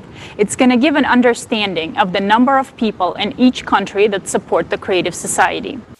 So then when there is more than 50% of the active electorate in the country supports the creative society, then it is possible to move to the second part. And this is the creation of the electoral platform. The electoral platform is a site created in each specific country where each person can register with their own personal information. The electorate will choose for themselves the politicians who will share the creative society. Can you imagine only choosing those politicians that will actually share the same ideas as we do, the people? When the electorate chooses politicians with the use of the electoral platform, then there is a certain understanding between the electorate and the representatives that were chosen. The first law that must be passed is the law on the electoral platform. It is the right to recall, to regulate, and it is the legal framework. And this is very important. And of course, as we said, everything has to be moved in stages and in steps. The second law that the electorate has to pass is the implementation of the 8 foundations into the constitutions of their country. If the representatives that are chosen do not execute what people want, then people just simply withdraw their vote and re-elect a different person, hold a re-election in their country. As simple as that. And those are the stages of building the creative society. It is very simple, and as was said earlier, the power belongs to the people. So we, the people, can make the choice. Thank you so much, Olga. Let's sum up. So the first, we need to inform every single person that you know. Why do we need to do? Because we really would like that every single person can choose the new format, because we only can make this transition by peaceful means, right? So we really all need to know about what is our next step. Is go through the legal process, through the and vote for the candidate that will support the idea of creative society. And the next, those who will go to the, for example, Congress or Senate, they can already vote for us and really create the electoral platform where we all can vote for the next laws, and they also can add, as the second law, they add 8 foundation in our constitution. What they bring us? They brings a lot. Can you imagine that everything in our society will be regulated accordingly, these 8 foundation? Thank you so much, Olga. And I would like to invite our next speaker, Olga Prochenko from Belgium. Добрый день. Hello. Да, действительно, для реализации этапов созидательного общества просто фундаментальным процессом является steps of creative society. Informing is a fundamentally important stage. And provide that to each person, actively participants in the informing process, the idea of creative society will become the dominant idea in society. And it is possible to do it on legislative level, to make a decision on the creation and electoral platform. And we can do it based on ALLATRA Unites platform and inform all the people, to create the electoral source by all the people, and to create a new society on the new ideas. The idea of the creative society can be the major in society. It can be above all the trends, because the main idea, the main trend is human life, and for this we should inform people all over the world, and all people should know about this project. And we need only you, dear friends, your relatives, friends, and everyone whom can be informed by you about this idea. And we don't have any time to postpone it for tomorrow. It's important to understand that every day that prolongs the creative society from us can cost thousands of children's life that are struggling from hunger and lives of their parents who are struggling from wars, because now we're living in a society where there is no value of people's life. So if you do not act or do anything to change this format, so every day when you postpone the informing and do not talk to your neighbor about creative society, you can become a core participant of this dice, because the responsibility lies on every one of us. Or maybe you can just shy to talk about that, because in consuming society, it's not a trend to talk about such values. But we should not even talk, we should cry out loud about human life value, that everyone who is sitting at home can hear us. Or if you think that you do a lot and mass media can talk about it, but for a year and a half, different conferences, roundtables all over the world are taking part how to change our format from consuming to creative. But mass media keeps silence. Why? Why is it so? Because mass media belong to those who eat cupcakes. Dear mass media, creative society, it's about your life and your children's life. Or do you think that these people can share cupcakes with you? But when there will be a house, we people, we need to understand that building of happily society, it's not a business project or a business of some organizations. It's our chance of all of us as a humanity. It's a chance to create a better future for our children. It's our common deed as a humanity. And we have plenty of instruments to inform all people on Earth about it very quickly. We can call, talk, speak to our neighbors, friends, colleagues, acquaintances. We can communicate. We not only can, we need to do it. And the price of this informing is life. And creative society is one big family. And this family called humanity. So who can be against it? Thank you very much. Thank you very much, Olga. You are absolutely right. The price for not acting, the price for procrastinating is very, very high. This price we can measure with human lives. So that's absolutely crucial that right now we really understand the importance of this first stage of the informing of every single human on Earth, and really take that seriously and start to act. Thank you very much. And I would like to invite our next speaker, Zorias from Pakistan. He is channel head of News Hunt TV, news editor. He is also a student in media and mass communication.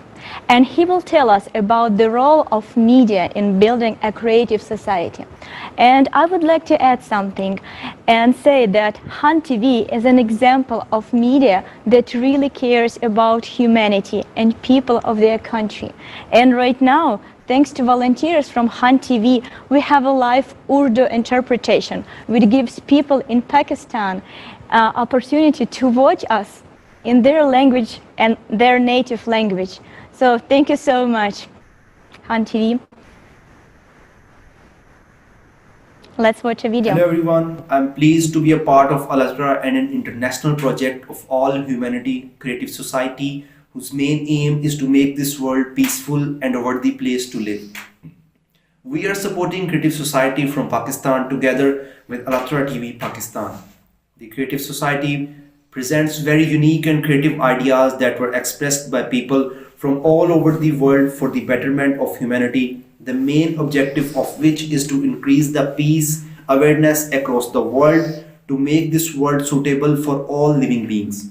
Every human living on earth has the right and his own will to live his life. He has his own ideologies and methodologies to live his life. The problem starts arising when man starts to impose his own thoughts, wills, and methods on other men around to prove himself and his so-called standards to be right and on point. Unfortunately, in our country, the practice of imposing one's own thoughts onto another's life is a common matter. The main reasons for this immature behavior are lack of patience, modern education, and willingness to adopt to change. The only enemy of each person and all humanity as well is consumer society. And it's only us people who can change this world together and build together a creative society. But for this, we all need to unite. These are a few drastic factors which make today's era the worst era to live. Here the question arises, is this the era we wish to live for? And are we ready to live this damaged, broken universe for our new generation? The answer is no. But what steps are we gonna take to make it better and a life worth living? This is important to share good, positive information. Last but not least, media is indeed the best source to educate common people to let them differentiate between right and wrong for themselves, which will help them to avoid the negativity and practice positivity in their lives without any external influence. And this is our responsibility as part of media to take our duties into serious consideration in helping people know their real identities and have a positive attitude towards living a peaceful life. With these last words, I would like to conclude my speech, presenting my heartiest gratitude to Alatra for providing this incredible opportunity to us. Thank you so much. Thank you so much. And the information, oh my God, the way we talk and the way we get to talk with each other through the information stage, through mass media, through Facebook, through Instagram, you know, whatever that is. When you look at the moment of time we're in right now, in a pandemic, and the world has come together through social media with the desire to come together and make changes in the life we live. Thinking ahead, evolving into something else, not wanting the same anymore. I always believe that there's a reason for everything. And this pandemic was a reason for us to sit down and think about, where are our lives going? What are we doing? What is the rest of the world doing? Because we all, the day we're born, we all have a dream inside of us of peace, of love, of all of those things. We feel that when we're kids. And in this information stage where we're able to connect, we're able to teach each other all across the world. We're able to teach our kids all across the world. We are learning today from each other. This is an historic day of information and education, all wrapped up in one language. The desire to do better, the desire to have a creative society. Thank you very much, Leslie. And right now, I would like to announce another video from Hunt TV. Tagdiz Ahmad, CEO and Managing Director of News Hunt TV, journalist student, mass media communication. I think right now it's Deepak. Deepak? Oh, I apologize. Hello everyone. As we know that Allatra is working to make this world worthy to live for us and our coming generation. To achieve this aim, it is working on different projects to save this world from destruction and provides humanity that values which they deserve. So I am impressed with the innovative ideas and hard work of their team, and I decided to collaborate with them to achieve these goals as a team. The creative society, according to me, holds a due place for the people in the world. Moreover, Allatra's creative society is working on international level. It unites people from the whole world and gathers them on a single platform to discuss different important topics, and the solutions to the different worldly problems is concluded. People should encourage media to talk about creative society. This is what all people in our country as well as in the whole world want. With the help of the media, people who are deprived of money and power can become aware of their rights and speak for themselves. A very basic thing we have learned from our childhood is that God helps those who help themselves. Indicates that until or unless we don't speak for ourselves, nobody would do that for us. Everything should be done in a peaceful way, as we don't need revolution, we need evolution, and we all need to build creative society. There are a lot of issues to be discussed here, but due to shortage of time, I would like to admit that this is a responsibility of media to inform people about creative society. A creative society is a mixture of old and modern society. By uniting both, we form a goal that aim at our freedom and rights. Using our rights to solve all those problems, we have to build creative society to improve our economic system and lead our country toward prosperity and peace by providing people opportunities based on their interests. Doing this, we would be a step closer to our goal of creative society. Rely for now, we have only one enemy. It is a consumer format. We need creative society because it is not that someone imposes on us to do this, but initiated by many people because all people want this, and that is why it is possible to build a peaceful means. By ending my speech, I would like to say that media plays an important and efficient role in protecting people from negativity. Media is the only source that can unite people from all over the world. It is the duty imposed on us from the citizenship that every individual should take responsibility seriously. Once again, thank you, Allatra, for providing me this precious opportunity. Thank you. Thank you so much, Tagdis. Thank you so much, Hunt TV. And I would like to announce our next speaker, Deepak Kumar, the global entrepreneur, founder and chairman, Smile for Millions Trust, global peacemaker and social activist. He is also from India. He is also representative of the mass media. Greetings to one and all.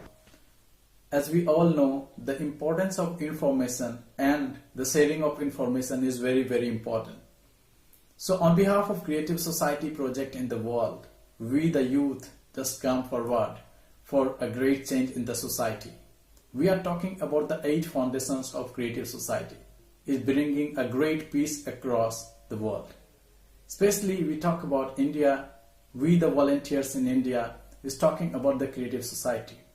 Not only in the people to people, but now we have got a great success and a great change that many organizations collaborated together, many organizations and schools, university collaborated together, the young scientists, young thinkers, entrepreneurs, women and development person, they are coming together and we all are creating a great society.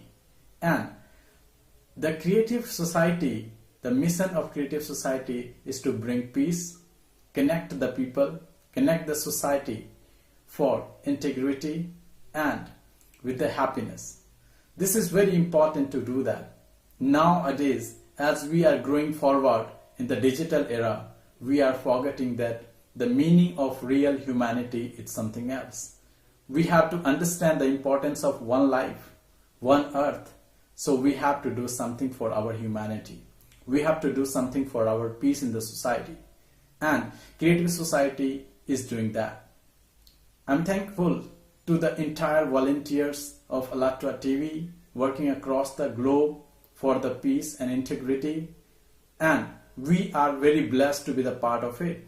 And as this conference is on, you can be the one who can be the change for the world. Yes, the Creative Society is bringing a great peace and information for the entire humanity. We all are together, and we all can bring the world, and we all can bring a great peace in the society. We have to be the change for the society. We can't be the change for the society. We have to understand this is the only one life, and in this life we have to do great for the society.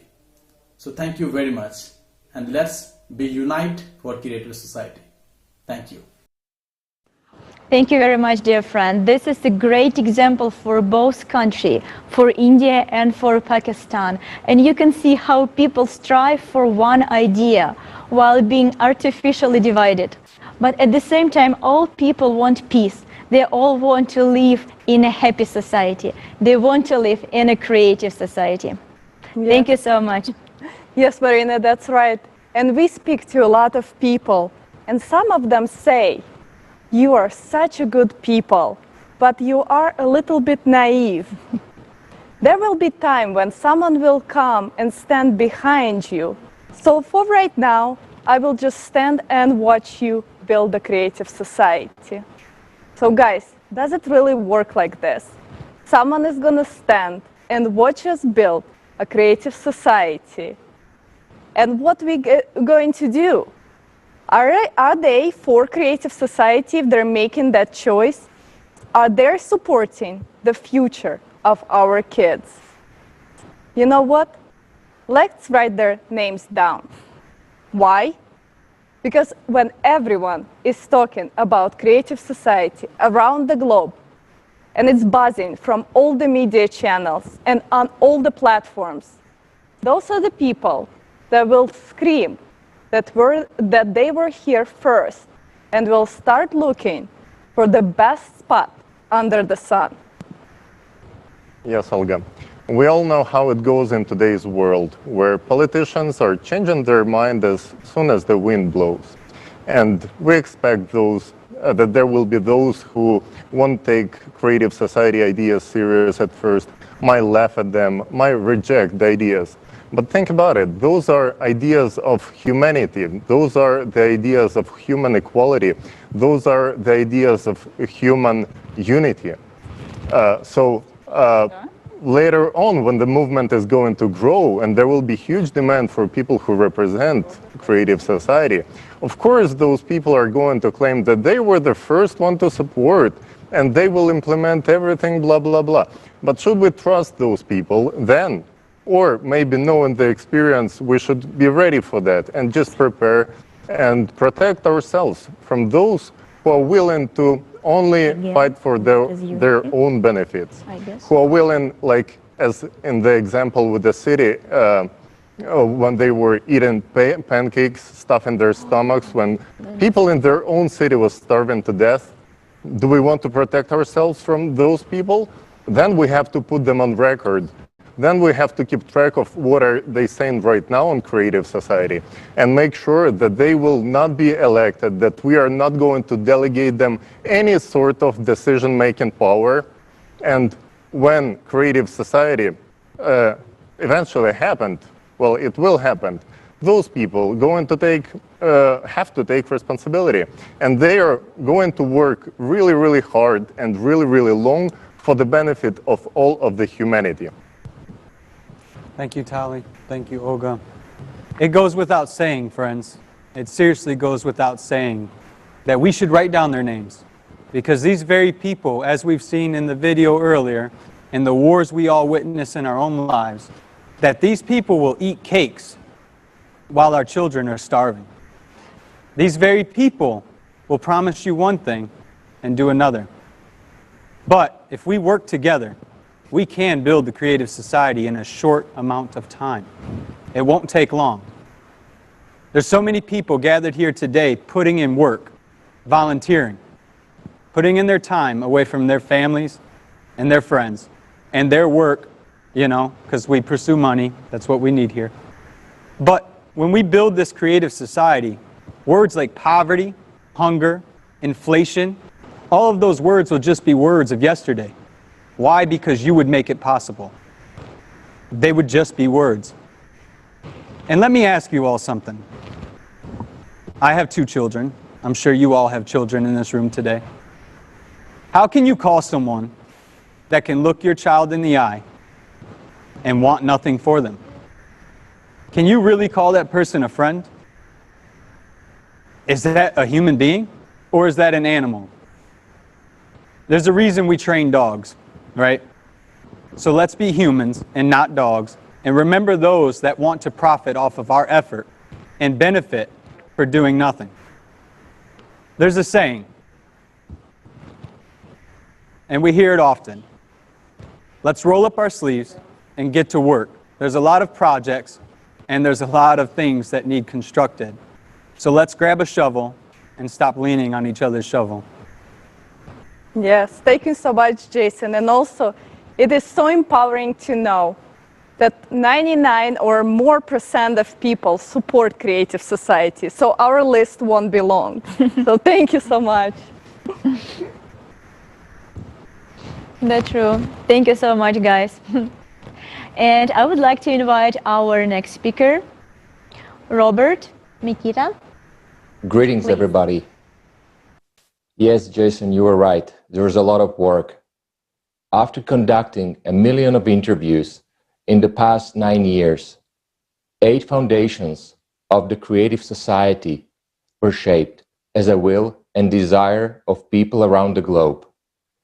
8 foundations of the creative society, a document which should be implemented into the constitution of every country around the globe. This will guarantee people that no law will be passed that will deprive a person of his or her rights or decrease his or her life.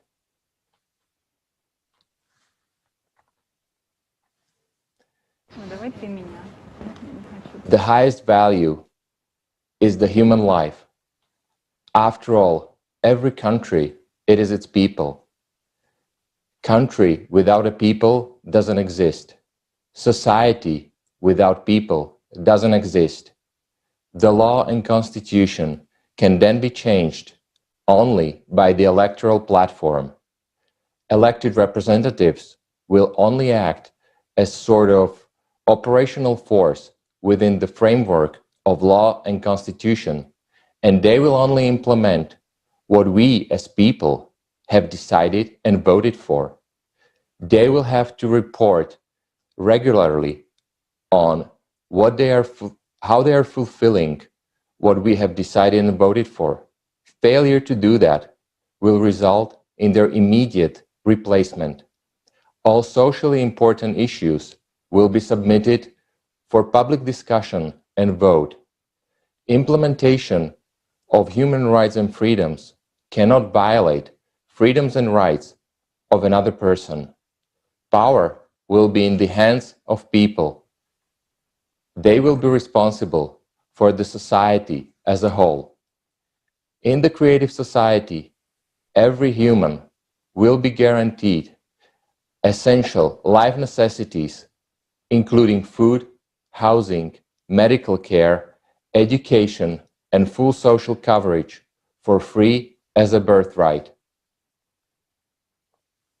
Mass media will belong to the society and will inform truthfully and openly, and will not follow up on interests of their individual owners, but they will follow up on interests of the society as a whole. Education will be free of charge and at equal level anywhere in the world. All people will be granted employment if they will desire to work, and the salary for identical job will be identical wherever it is performed in one country or another. This will give an opportunity for people to develop and evolve themselves and become humans with a capital H. As you will listen to our next speaker, Alexei, please I want to ask yourself and answer yourself truthfully and honestly. What is the future and world that we want to leave for our children and grandchildren? Alexei, the audience is yours. Thank you, Robert. Thank you. And you know what, guys? Actually, if you look at how the laws are written today, we'll see a lot of similarities with the computer code, where we indicate what's acceptable and what's not by applying conditional if this, then that logic. And but the system became so complicated that, you know, you have to hire a professional lawyer just to find your way around and to know your rights. And that lawyer has to study for many years and keep himself up to date with new laws entering in every day almost. But does the legal system have to be so complicated?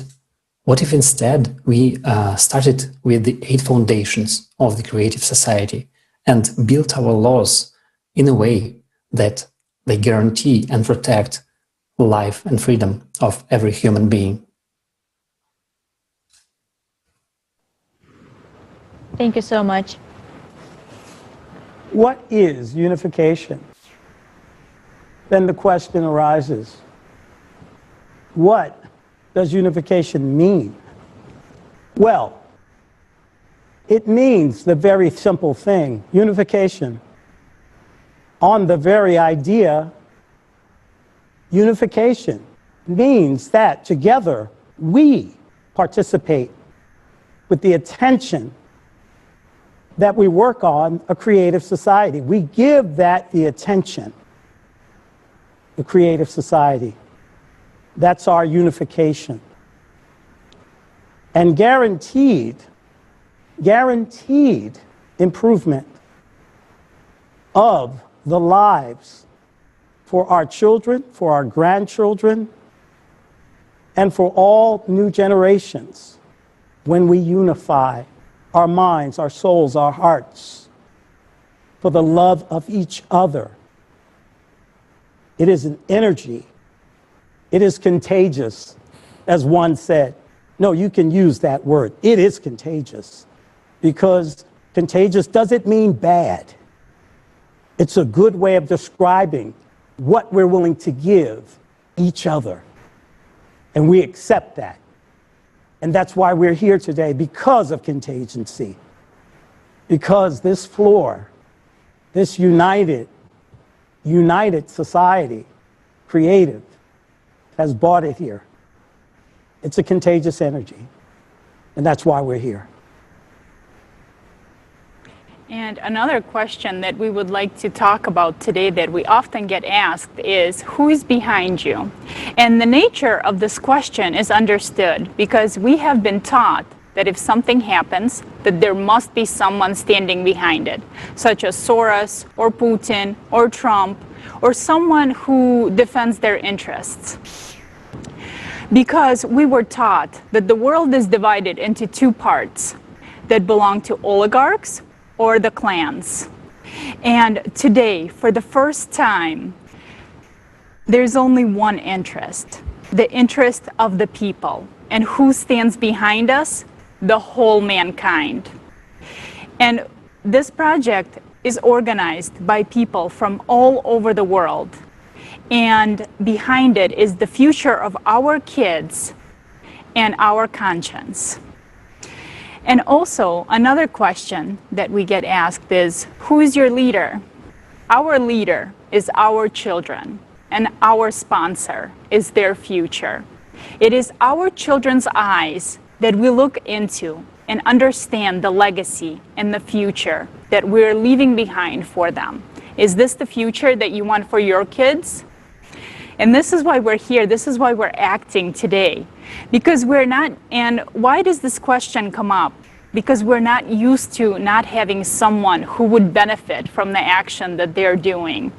And today, for the first time, this conference, the Creative Society, is not just a project for an individual group of people, but it is a project for the whole humanity. Thank you. Thank you very much, Olga. And I would like to announce our next speaker. Manav Sachdeva Masum, poet, writer, ex-diplomat, professor, chief international officer at McCann World Group, ambassador by Ukraine at Coalition.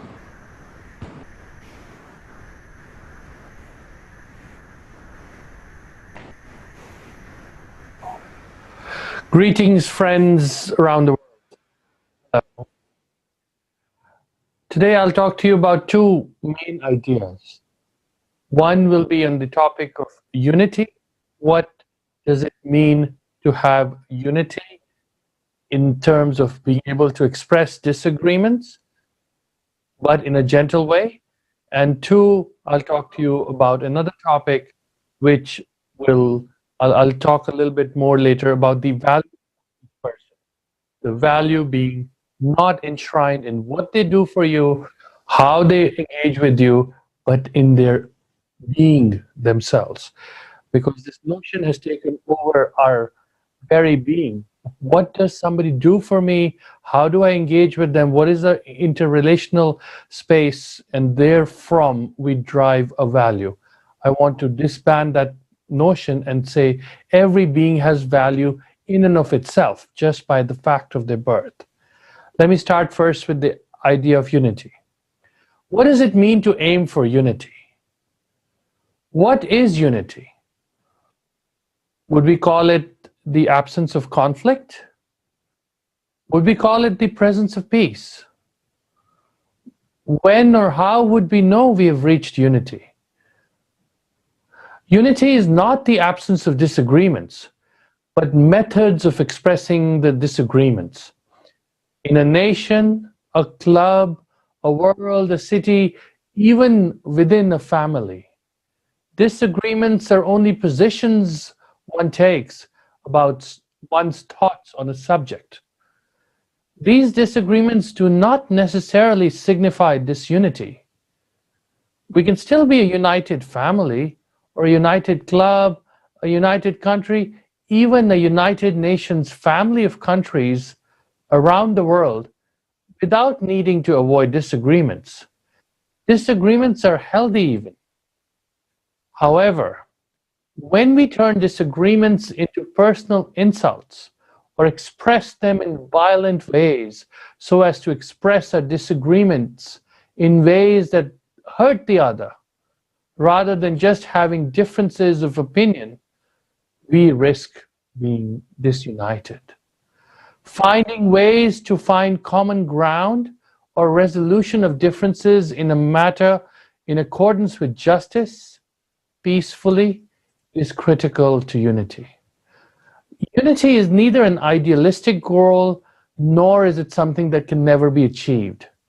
Unity is a concrete concept which says that despite differences, we will find ways to care for each other.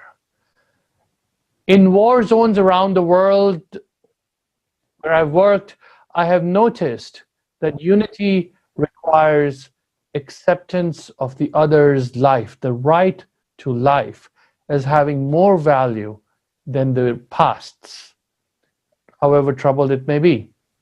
It requires all sides to make compromises, see wisdom and gain in respecting each other and finding a way to express and find common ground that validates us.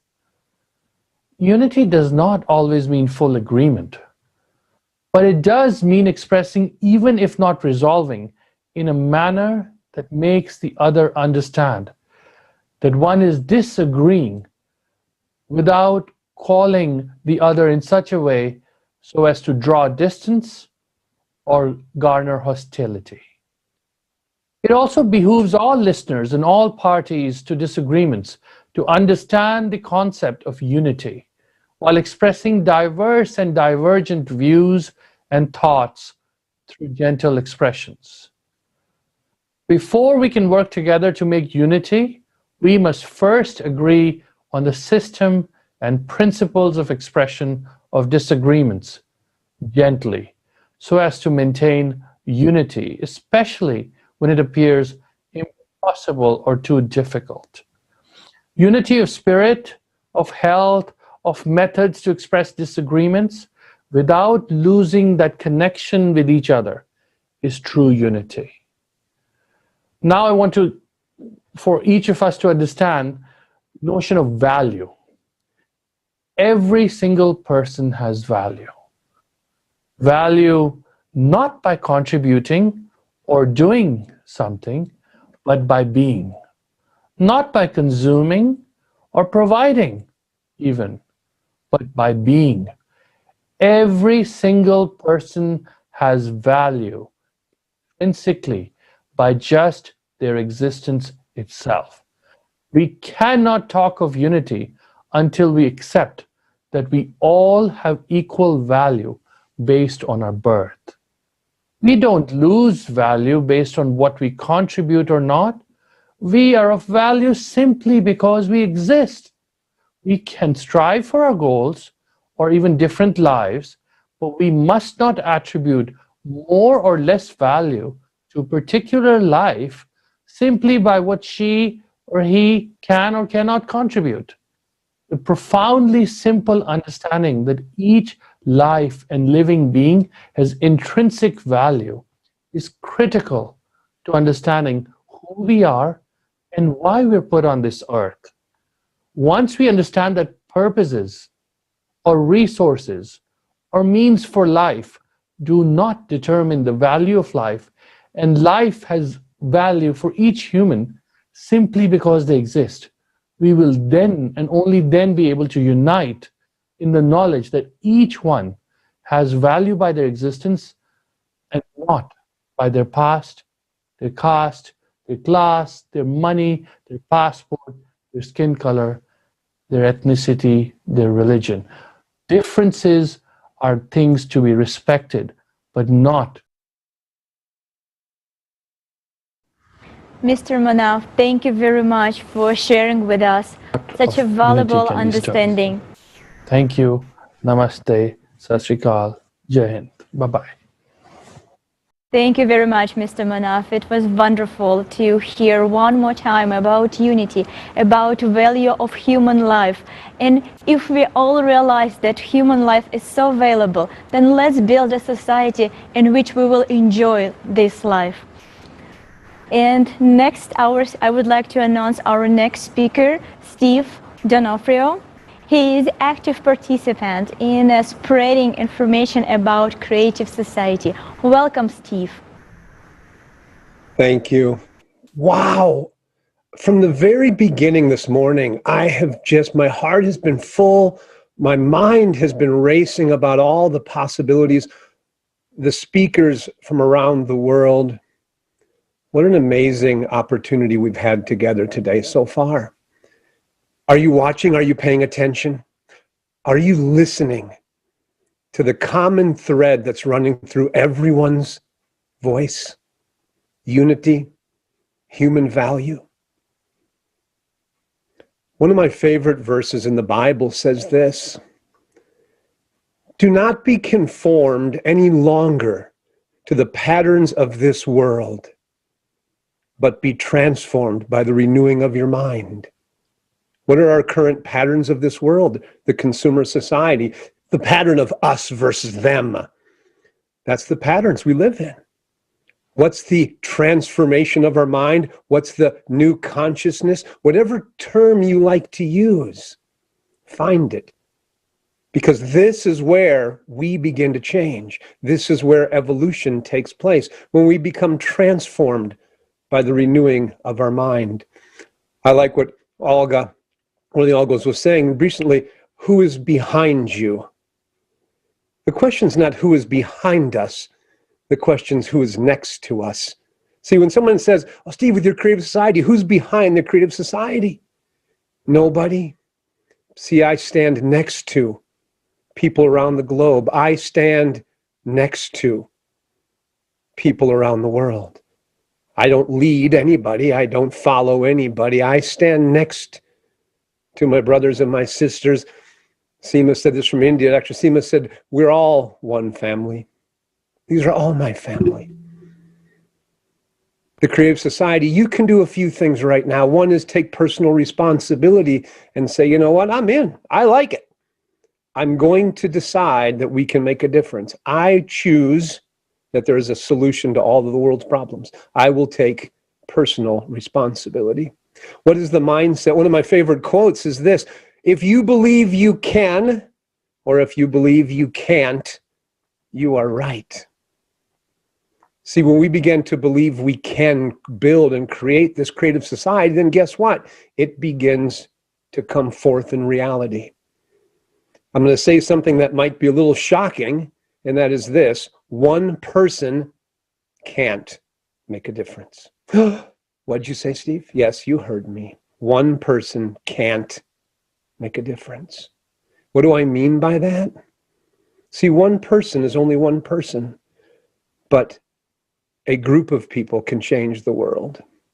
A group of people united around one common mindset, moved from influence to action. Action creates impact. And that makes all the difference in the world.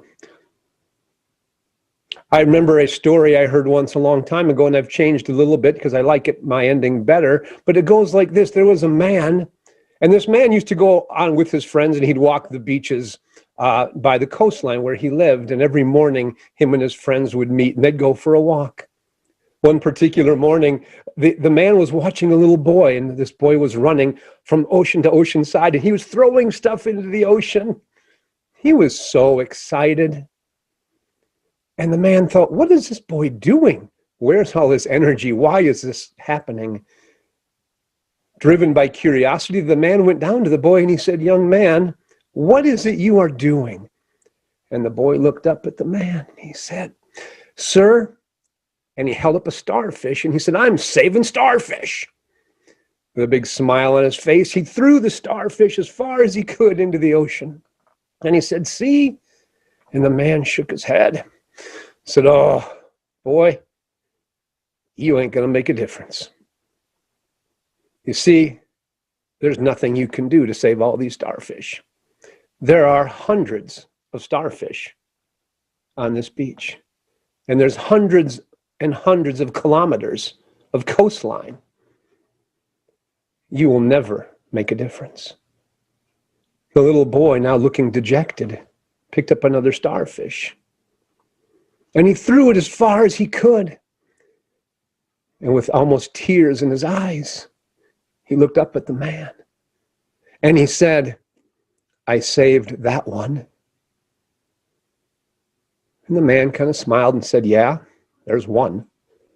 But as the man walked away, the boy said this, sir, do you want to save a starfish? And he said, what, me? And he goes, yes, it's easy. You pick it up. You tell it not to come back, and you throw it as far as you can for the second chance of life. And the man reluctantly, because he felt guilty now, picked up the starfish and he threw it into the ocean. And a smile came across his face. And the boy looked at the man and he said, doesn't that feel better? And the man said, yeah, it does. And he picked up another one. Along then, the man's friends came. And they said, what are you doing? He said, we are saving starfish. Get one. And they picked up a starfish. And see, before long, the entire beach was full of people throwing starfish back in the ocean. I am not standing in front of or behind anybody. The people on this call, the people listening to this call, the people you have heard from are standing side by side, each doing something together. How do you make a difference? Here's a challenge. Do you shop at local businesses? Find the local businesses, get on Creative Society, watch these videos of live conversation. So many entrepreneurs, and say, what's your business? From now on, I'm going to do business with you because you support Creative Society. Do you have a school, an event, or an organization? You call a speaker from the Creative Society. There's hundreds of them around the world. Let them come in and talk to your students, to your employees, to your friends. See, together, we can make a creative society. When we stop being conformed by the patterns of this world and we become transformed by the renewing of our mind, we can stand side by side and build a creative society. Thank you. Thank you. Thank you so much. And I really enjoyed the wow at the beginning. I love that. The idea of unity, and as you were expressing the sense of one person starting something and the other coming along with a little, rejection in the beginning, but saw the good and joined in. Unity is such a thing that has become non-existing in our world, and it's because of the environment we live in, the environment that has been created, and we've subdued to it. We decided, okay, we'll just follow what everyone else is doing. You see a crowd running, other people start running. But this is something else that we would like to see people run to, because this is what we need, a creative society. This is what we need, people doing good deeds. We want that contagiousness of good deeds to go to the next person and the next person and the next. And all around the world, we're able to grab this energy and put it together in unity. Not one person, absolutely right. But we're all powerful individuals. And when we all come together, and we've seen that through the months, when we all come together, we can make things happen in a powerful way. Unity, what we need, absolutely. A creative society will give us that. Thank you so much. Thank you. Yes, thank you so much, guys, and thank you, Steve. It was very inspiring. And to not lose this information, let's move on to the informational stage, because I personally think that informational stage is very important stage. I would say it's like most important stage. And thanks to information, thousands of people already learned and joined the project, Creative Society. But one interesting thing, what really bothers me, and our speakers talked about this, that people find out about this project not from the official media, but they found from the social media, which active participants doing and informing people about such a project, Creative Society. And what I wanted to do, I wanted to ask journalists, is it that difficult to write article about Creative Society? Don't you want guys live in a good life? And have a good life and don't you want a good life for your kids also? So I think you should think about it really. And thanks to active participants of the project, people finally have a choice in what society, because Steve also mentioned choice, in what society to live in, a consumer or creative. Because when you don't know about the creative society, how can you choose between those two societies? And the most interesting thing is that many of the people said that they had dreamed about such a society all their life, and they're ready to act right now. It seems to me that it's a crime to suppress such important information for people, because, in fact, by our silence, we deprive people of their right to choose. Therefore, I think it's vital to inform all the people on the planet. And it's not that hard, guys. Every one of us have a gadget. It doesn't matter, phone, laptop, iPad, or something else. You just pull it, open your book, and you start to call or start to text your friends, your family, your co-workers, your neighbors, no matter who. And plus, I'm sure most of the people have social platforms where you can make a video or create a post. And it doesn't take that long. It's just 2-5 minutes, maybe even less, to mention something and ask your audience in what society you would like to live. So, and it's already going to get people's attention. So, and I guess, and we can spread the word about the Creative Society very quick. And Kate is going to tell us something interesting about it. much, Ola. Yes. So how fast we can notify the whole humanity about the creative society? I'm sorry. So let's say one person.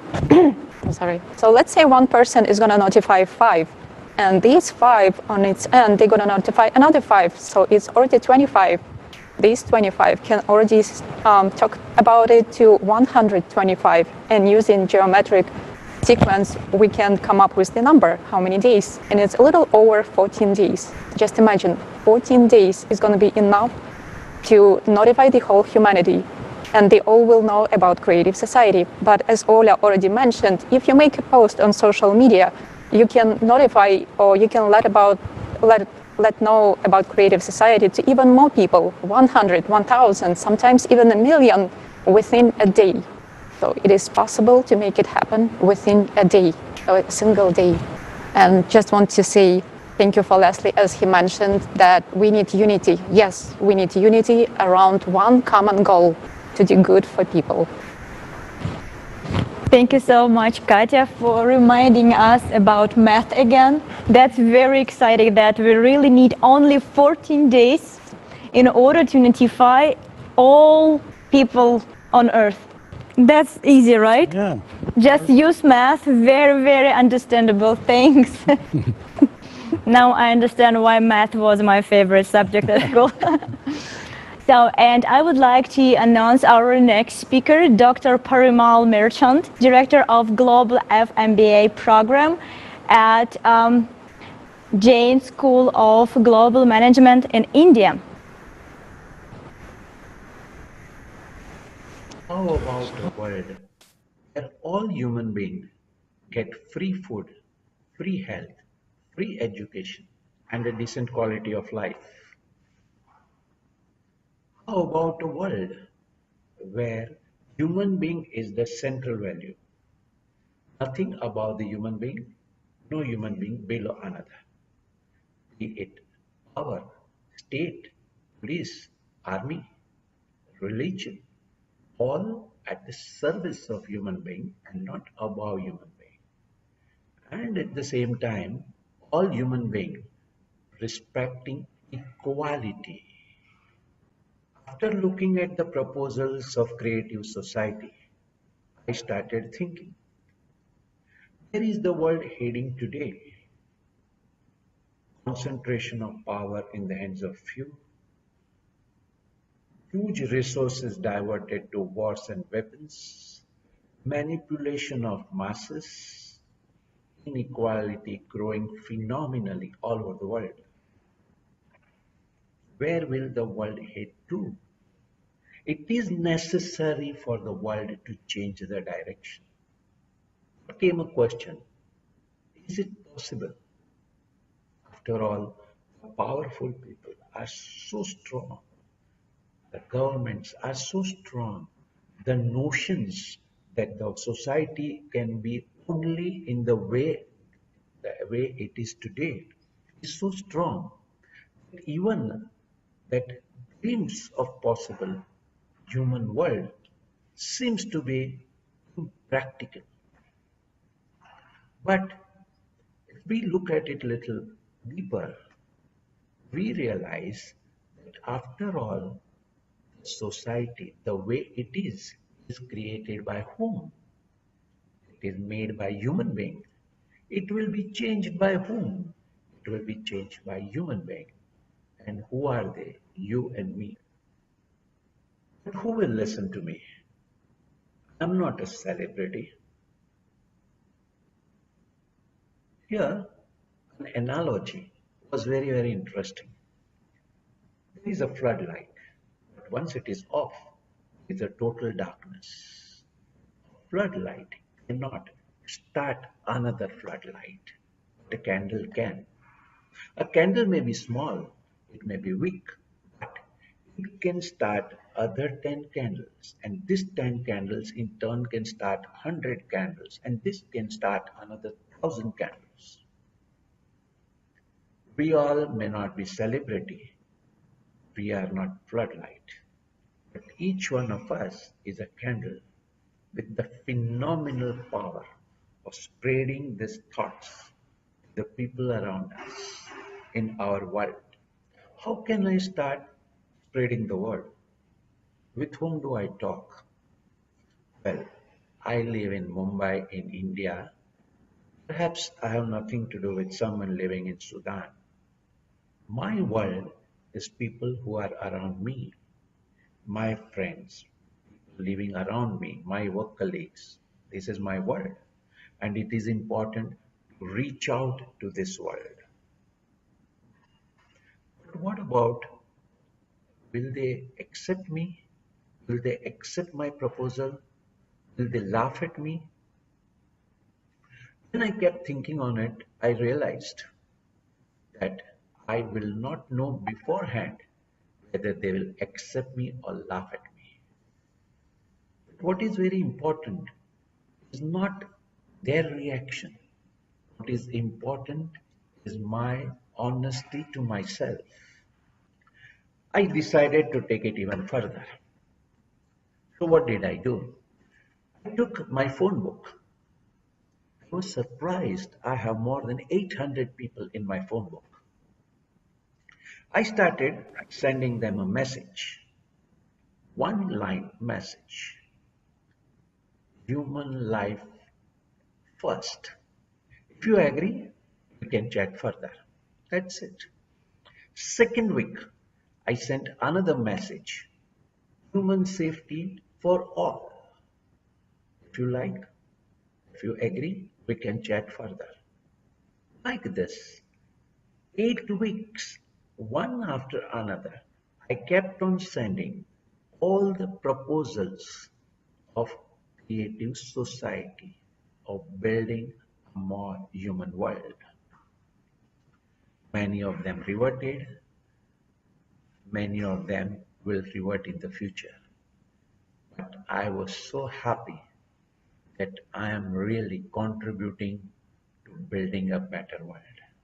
Let us join hands in creating humanized earth and creative society. Thank you. Thank you so much, Parimal. And I don't know if you all recognize, but right now we are in a historic moment of our civilization.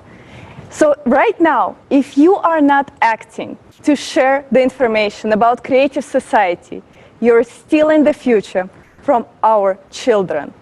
Are we enemies to our own children? Are we too afraid to speak up about the future of our kids? How can it be? So the creative society can only be possible if we all speak up and start actively participating and becoming a part of it. We can do it so much faster if we start sharing right now. So let's do it. Pull out your phone and go on your social media of your choice. It can be Facebook, LinkedIn, you choose, Instagram. And let's share this information and post to all your network about this amazing event, about creative society, about the people you have met today.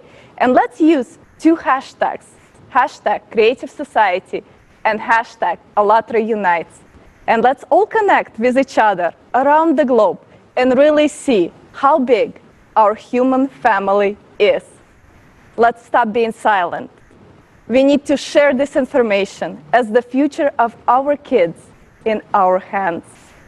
It was not possible to do so before, but now, with technology we have, it is possible. We can share it with the whole civilization. As Kate said, we don't need much time to do so. We all got here today by using the rule of 6 handshakes. And if you don't know what the rule means, it only means that we are connected through 5 or less social connections from each other. But with technology we have right now in our hands, we are only 2 to 4 connections away. How cool is that? That we all know each other and we are not strangers. Let's be honest. Everyone is looking for a solution to the current problem in our society. A creative society is the only solution we have to get us out of the dead end of self-destruction. As you are the only one who can change the vector towards peaceful development by telling all your friends and family members today. Thank you very much, Olga. Thank you very much, dear friends. It was really amazing conference, and for sure, this conference will change the future. Today, for the first time in the world, we have begun to tell the truth. Isn't it wonderful to call the things by their proper names? Because our future depends on it. Because the sooner we stop lying and start telling the truth, the sooner we will build our beautiful and bright future. For the first time in the history of the world, people gathered together united by one goal, by one idea to build a creative society. We were not gathered by oligarch or somebody else. We were gathered by the future of our children, our future, the desire to live as human beings. For 6,000 years, humanity has been compressed like a spring, but it could not continue indefinitely. There comes a moment when the spring begins to unclench. Humanity begins to unclench, and that is wonderful. What a wonderful time we are living in, a time of change. Thank you all so much. But let me remind you, we are tired of fighting for other ideas foisted upon us by people that want nothing for us. Trump, Putin, Soros, has the world ended with them? Are we just those cakes or the condiments that they literally eat? They literally eat us. We are told by all the informational sources that we don't have enough resources. It's an illusion. This world has enough resources for 24 billion people. Look around you.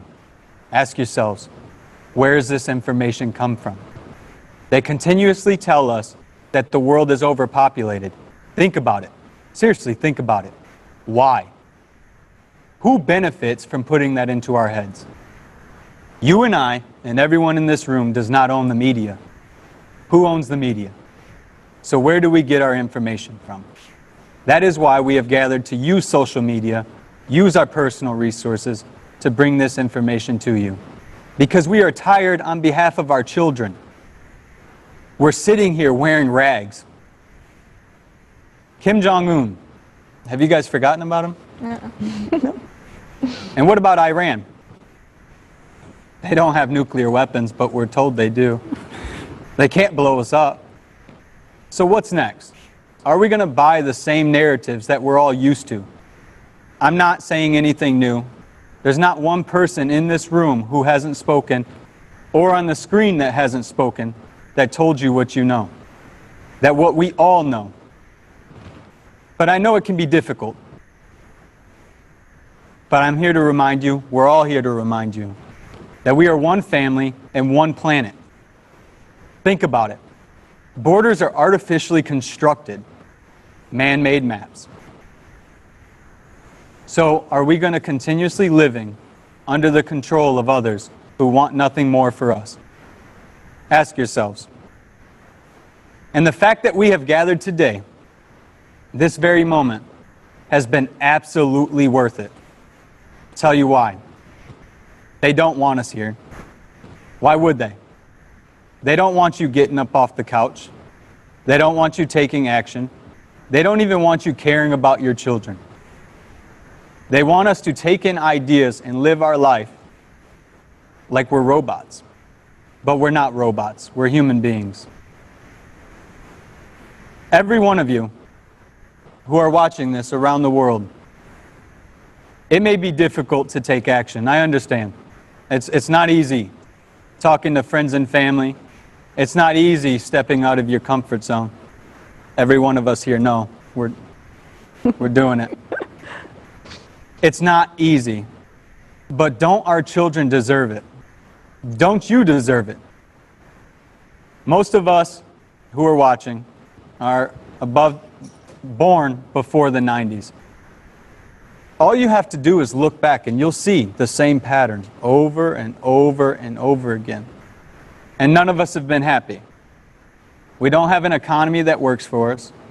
We can't talk to our neighbors without wearing a mask. We can't get in our vehicles and drive where we want. Yes, I understand there's a real threat. Yes, I understand that it is a collective effort to manage people. But in a creative society, we would have already had the means to disseminate that information, work together, and this wouldn't be a dragged out problem. How could it be? Thank you all today, and be sure to share with your friends and family members if you feel inspired. And if you have any questions, please don't hesitate to reach out at Alatra Unites, as it's been discussed, with all of your questions, any of them that come to mind. Ask. Thank you all for being with us. Thank you. Thank you, Jason. Thank you, Jason. And right now, we have people from all over the world talking to each other.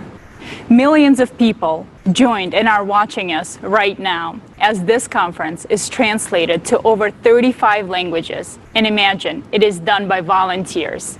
And billions more will join us in a couple days. What's wonderful is that we're not sponsored by anyone. And let's be honest, our sponsor and our motivation is our children's future. We're human beings. We started a dialogue. And if we're talking today, that means we can change a lot of things tomorrow. And that is why we are here today. We want to live in a world worthy of a human being. After all, there are plenty of young and not so young people among us. And I wish we all have time to live in the creative society. But it depends on every person and their actions. So friends, let's start with simple steps. From this very moment, let's inform every single person about the creative society, because together we can. Thank you. And right now, please we'll watch a very short video.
We would like to express our deep gratitude for everyone who took part in today's conference, for everybody who helped us to prepare this conference, because we all understand this is not the project of one group of people, that's our project. It's a project of entire humanity.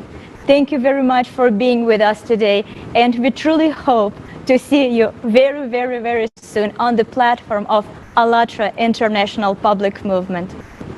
Yes, thank you, everyone. Thanks for everyone that viewed today all around the world. We could not be here today if it wasn't for the world uniting together to see and to feel the movement of our creative society. Let's create together, because united we can. And we will. That's why we're here. Creative society is the society of the future. And the world has decided on that today in this historic event of energy and unity.